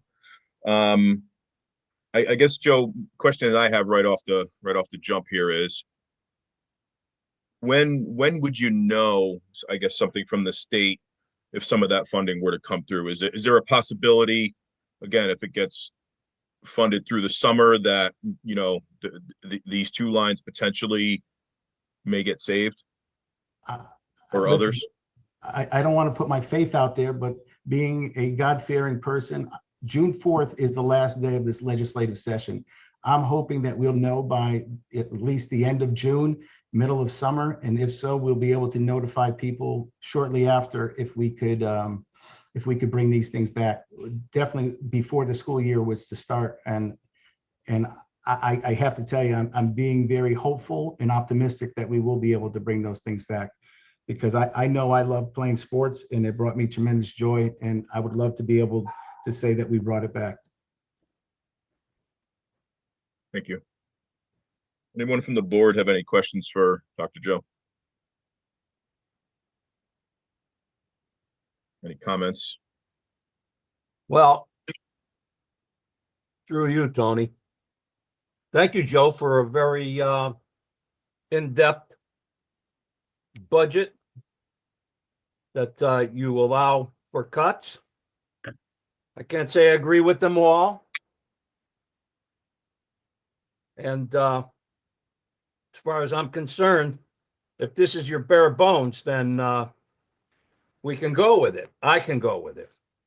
I sure would like to see what recognition from the state that you were talking about, that you were hopeful for.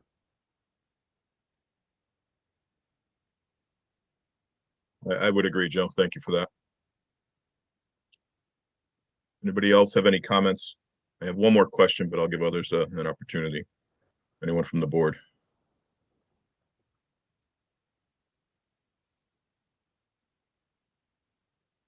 Joe, I'm going to ask the kind of maybe the ugly question that folks probably don't want to know, but probably should. What happens if this doesn't pass? Well, I shared this before. This is why I'm offering these up as cuts first. I think Dan King brought something up that's very important for all of us to know. I could say that I'm going to cut an administrator, but we all know that they bump out other people out, and they're a lot higher paid, and they're going to bump a whole bunch of teachers. So what could I tell you? The next step, I mean, I have to tell you, I have things prepared. They're all staff members. The next rounds of cuts, it's all going to be staff. I have 2 rounds of 200,000, and then next round of 200,000. It's all staff. And then after that, I don't buy $1 million worth of paper clips. My largest lines are my staff, my benefits, transportation, and special ed.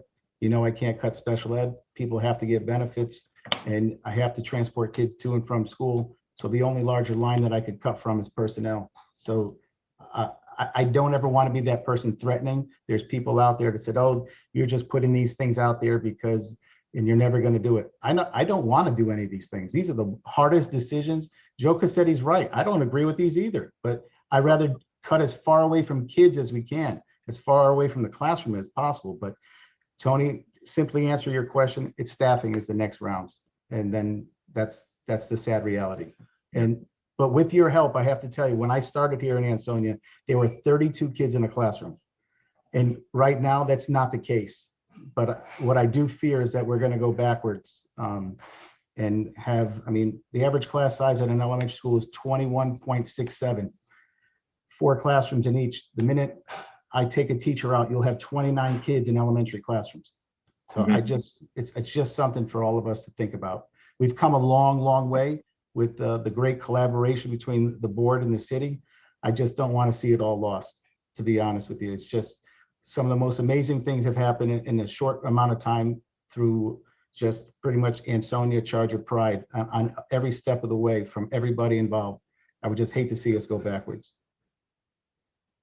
And I concur with that. I have something to say. Go ahead, Joe. Yeah.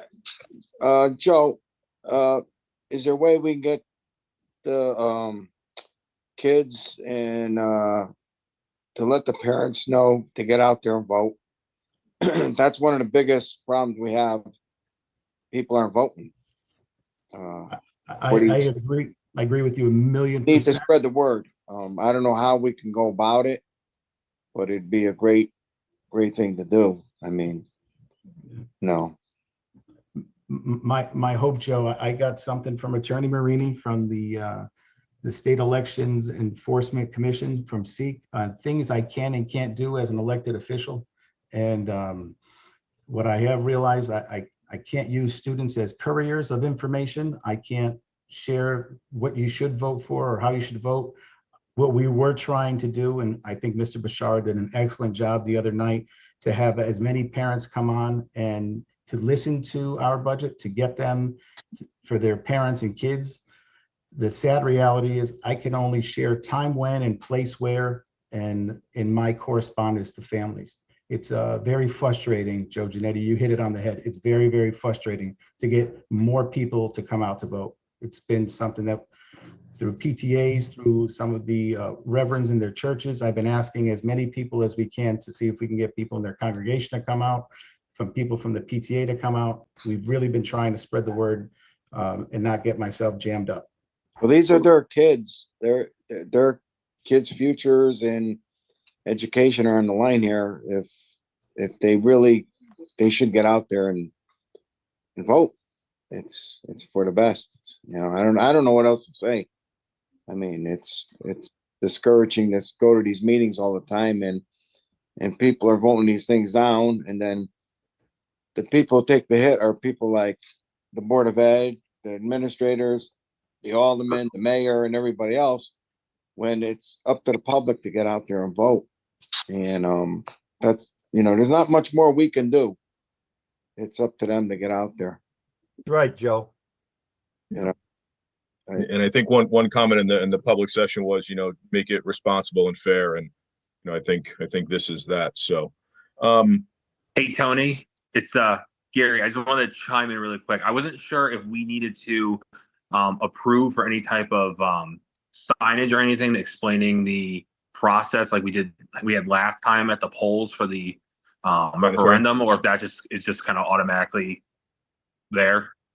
No, we can kind of talk about that as kind of a third motion, because we're going to entertain motions for this portion of the Board of Ed side, and then we'll talk about the explanatory. And again, I'm the numbers guy. I'm going to, you know, call on my, you know, the corporation counsel to kind of guide us through that a bit on what we can and cannot say without getting into any sort of hot water. So we'll definitely explore that. But thank you, Gary. No problem. Is there any way to play with this a little bit? I mean, look, it's not our budget, it's the Board of Ed's budget, but I can't see eliminating JV sports. That takes us out of the competitiveness of, you know, the rest of the leagues. I mean, that's going to really be detrimental to our sports programs. I don't know. It's only $25,000. I mean, I know it goes down to middle school as a feeder system, and if we're getting rid of that, then the JV, but I don't know. It's not our budget to play with. I understand that. I don't even want to vote to cut the Board of Ed at all, because I think it's absurd that we have to cut the Board of Ed, but I did hear the people say they want us to make cuts, and we're not making them, the Board of Ed is, but I don't know. Just doesn't sit well. Yeah, these are the proposed cuts. It's the board's pleasure, you know, to modify it at will if needed, or to accept it as it is. You know, like Joe said, they've spent, you know, probably hours upon hours toiling over this to get to. I know, I was at their meeting. I know. Yeah. It pains me to have to vote this. Yeah. I also want to say that everybody know that I'm a sports guy, but I do I trust Joe DeBacco, and I know that this is a very hard choice for him. I'm sure. So whatever he has out there, I'm going to go with that because I trust him. So, all right, I was looking for Rich. Yeah, I was looking for Rich before. Rich, I know Dr. Joe is kind of a hard act to follow, but go ahead. You have make a comment. That's why I'm a follower. Hey, Rich. Just as an aside here, as you know, on the city side, the Board of Education is one number, it's one line. It's not the norm in the past that you would see the full line item budgets and the cuts that might be made on the Board of Ed side. And understand, we're trying to be more open, just like you guys are. And going forward, we're gonna listen to what people are saying. We have the ability, just like you do, to make transfers within your budget. We also have that. So as we move forward and we find opportunities or savings in other areas or additional revenues coming in for excess costs, we're not going to be afraid to make some adjustments should we be able to. So, message received. Sports, although when we looked at it, it was after school programs is an area that we were concentrating on, which that is one of them. But look, we'll do what we can to save as much as we can. I want to be hopeful, like Dr. Joe, that the excess cost numbers that are in the committee will make it through the full legislation. But I just, no one being a numbers guy, I don't know how they're gonna avoid the guardrails because that the number is big. But I'm still hopeful that we get that money and it will alleviate a lot of these issues. But know that we will continue to look for things to save.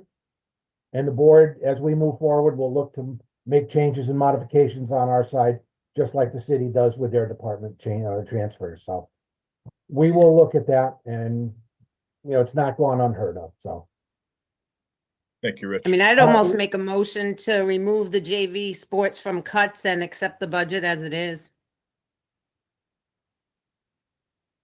Is there a second for that? Okay, I got a question. Go ahead, Joe.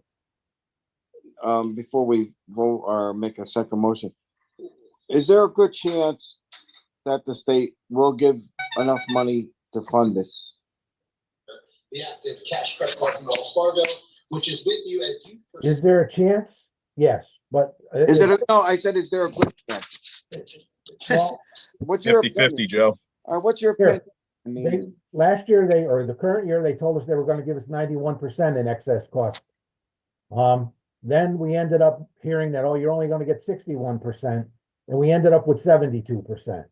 Right. So, maybe I'm a pessimist, but I'm not going to believe what they're telling me in committee until their full group votes on it. And as I've said, if we get a lot of money back, we've already discussed, if we exceed what we're cutting, we're going to leave it at the bottom line for the city to take back. We're not trying to overtake our things, but I can't trust the fact that if we budget the 90% excess cost number, that if we don't get it, I'd have to come back to you for $500,000-$600,000, and I don't know how that would happen. So I have to be conservative on our side when we do our budgeting.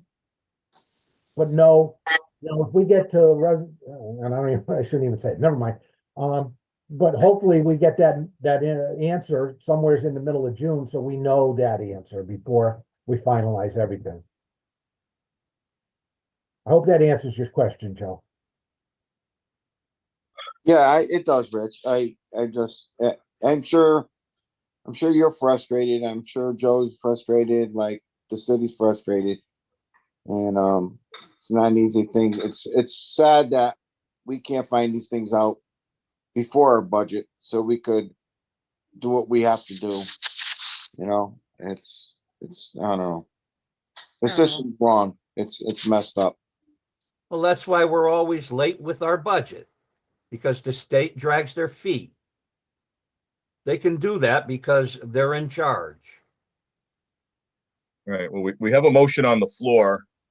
And I guess just to recalculate that, the proposed reductions of 403,305, removing that JV line brings that number to 378,305. Is there a second for that motion?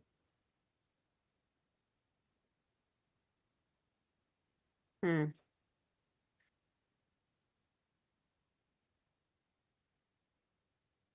there a second for Bobby's motion?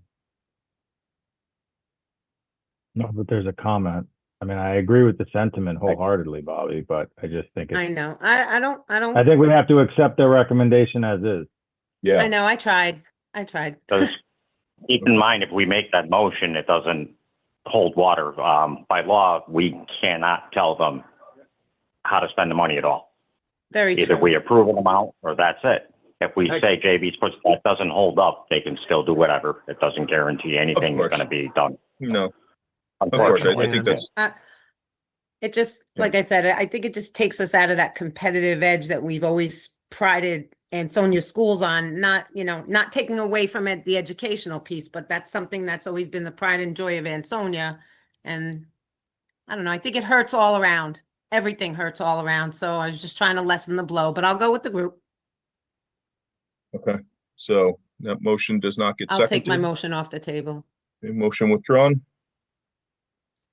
Do I have a motion to accept as proposed by the Board of Ed for the Second. motion by Cassetti, second by Rivers? All in favor? Aye. Aye. Anyone opposed or abstentions? Difficult decision, folks. Really difficult decision. Just to Kurt, just to confirm if you're still here, I think you are. As expected, that would reduce the Board of Ed budget to 39,157,414. That's correct. 39,157,414, which is a 4.21% increase from last year. Okay. 4.21. Yes, correct. Okay. Thank you for that. And before we adjourn, You have to do a mill rate. oh, yeah. Can you give me that adjusted mill rate, Kurt? Yeah, Which, bear with me 1 second. I'm calculating it now. while you're doing that, I want to talk to Mr. Marini. As Gary had mentioned, the explanatory text. Is there anything we should include based on your recommendation? Yep, I mean, you needed to approve explanatory text. I would try to approve that verbatim, right? So it's clear. I would also recommend it be as simple as possible because obviously short and simple is going to help the residents understand what they are voting on. What were the changes and what is the bottom line? What is the mill rate, especially, right? That's the number that people understand the most. And what changed in these budget lines since last time? So I would probably have just a quick to the point statement saying the city side budget has been revised down and give the dollar amount and the percentage. The Board of Ed side has been revised down, give the dollar amount and the percentage, and say this has resulted in a proposed mill rate of, and I would give whatever that calculation is. It's probably straightforward, to the point, easy to understand. You don't want to give a lot of text for them to wade through. I think simple is better. Okay. And to that point, if staff needs time to get those questions and those numbers together, we do have on the agenda executive session too, Tom, I believe. Yeah, we do. You could always come back and do that right after the executive session, but if Kurt already has those calculations, he essentially could read it out and then it could be turned into a motion. Correct. But Lost my agenda. Thank you, Joe. I just want to stress one thing. Can we make sure that nothing is sent out until it's approved by Corporation Council? Because last time we had stuff go out in advance that was wrong. We'll make that part of the motion. So we just need to make sure that nothing goes out or sent out until John signs off on it tomorrow morning. Because there was just a misunderstanding with the motion and that caused the problem and wrong information ended up going out. So. Yep. I have everything now, so I'm ready to. Kurt, it's Beth. You'll send that to me in the morning? John will send it to you. Or Yep. John- Okay, because we have to start issuing ballots. Okay, thanks. You're welcome. All right, go ahead, Kurt. So the mill rate would be 29.04 for real estate and personal property and 29.04 for motor vehicle. Mm-hmm. The mill increase for real estate and personal property is 2.55 mils. The decrease for the mill rate for motor vehicles is 3.42 mils. Total tax revenue, 40,485,579, which is an increase of 6.92%. 92%. Yes. Okay. So I assume I need a motion to accept the mill rate at 29.04% for real estate and personal property and 29.04% for motor vehicle. So move. Seti, Yep. second. I'll second. Second by Yalman. All in favor? Aye. Aye. Aye. Opposed? Abstentions? Motion carries. Okay. And then, Kurt, do we need it for the tax revenue as well? Or are we good with the mill rate increase? Kurt probably can't unmute himself. Sorry, I was talking away. Didn't realize I was still muted. Sorry. No, we just need the mill rate and then the two expense numbers. Okay, so we have those. We have the two expense numbers. We have the mill rate. You have an executive session item. We come back out. Joe, you said we could talk about the action for the text that we need. So can I get a motion to go into executive session? Motion to go into executive session. Motion by Rivers. Second by Second. Carr. All in favor? Aye. Opposed? Abstentions? Mr. President, who do you want added into that executive session? We're gonna need corporation counsel. We're gonna need Kurt. We are going Dr. to need, DeBacco and Rich Bashar. yep, Joe and Rich and the board. All right, and then I'm going to hand the host back over to John for when you guys want to get out of there, okay? Yep, cut the recording too, please. Yep, give me 2 seconds and I'll get you guys in there. Time's up.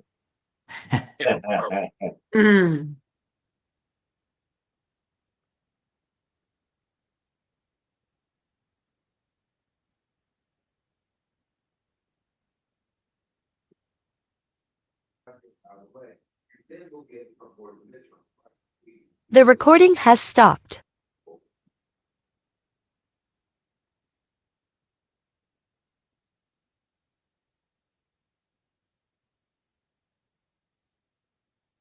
Life support, just so they could say he voted for Kamala.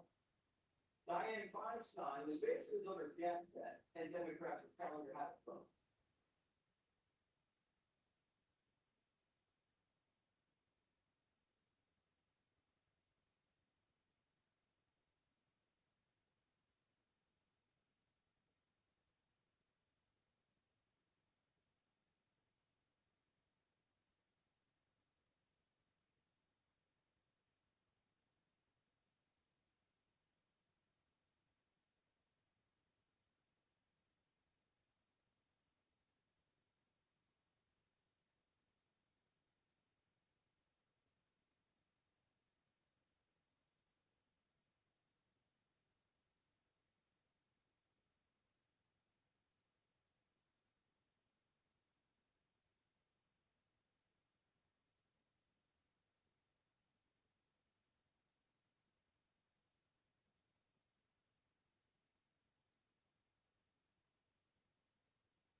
Hey, Jared, I don't know if you can close the breakout room. Or you're not the Yes, host. sir, you are closed. You guys can turn on your video and unmute yourselves, and I'll start Okay. the recording when you're ready. Okay. We are ready. This meeting is being recorded. Wait, hold on. Go, Chicago. Motion to come out of executive session. Motion by Rivers. Second. Second by Carr. All in favor? Aye. Okay. All right. We had item an agenda that I could no longer find in my pile of papers here. Give me a moment. The item on the agenda was the potential purpose of purchase of property, Pulaski Highway. It's your pleasure. I'd like to make a motion to proceed as recommended in executive session. Second. Motion by Yalman, second by Rivers. All in favor? Aye. Opposed or abstentions? Motion carries. Thank you. And then we did have, as Gary had mentioned, some verbiage on the text go along with the referendum. Mr. Miller, I believe you have some language around that with some of our updated numbers that we just put together. Yes, I do, Mr. Chairman. So I'll read them and then you guys can make a motion to approve. Okay. And again, I'd like to put the caveat in that nothing is sent out until town council gives final approval. The revised city side budget of $29,652,920, a 0.49% increase from last year's city side budget. It represents a cut of $226,612 from the budget previously voted on at referendum. Second point, the Board of Education budget of $39,157,414, a 4.21% increase from last year's Board of Education budget. It represents a cut of $403,305 from the budget previously voted on at referendum. The combined budget is $68,810,334, an increase from last year of 2.58%. It represents a total cut of $629,916 from the budget previously voted on at referendum. If both budgets are approved, the mill rate for both personal property, real estate, and motor vehicle will be 29.04 mills. Net taxes collected will equal $40,485,579, which is a 6.92% increase from last year. So moved. Motion by Cassetti. Do we have a second? I'll second. Second by Yalman. All in favor? Aye. Aye. Opposed or abstentions? And again, just a reminder that has to go through Corporation Council before that's published. Thank you, Yeah. John, for reviewing that with us. And Thank you, then Kurt. Thank you, Mr. Kurt. Rivers. Motion Thank you, to Kurt. adjourn. Second. Motion by Rivers, second by Tar. All in favor? Aye. Aye. Thank you, everybody, for all of your time tonight. Have a great evening. Good night. You too. Good night, guys. everybody. Good night, everyone. All right, good night.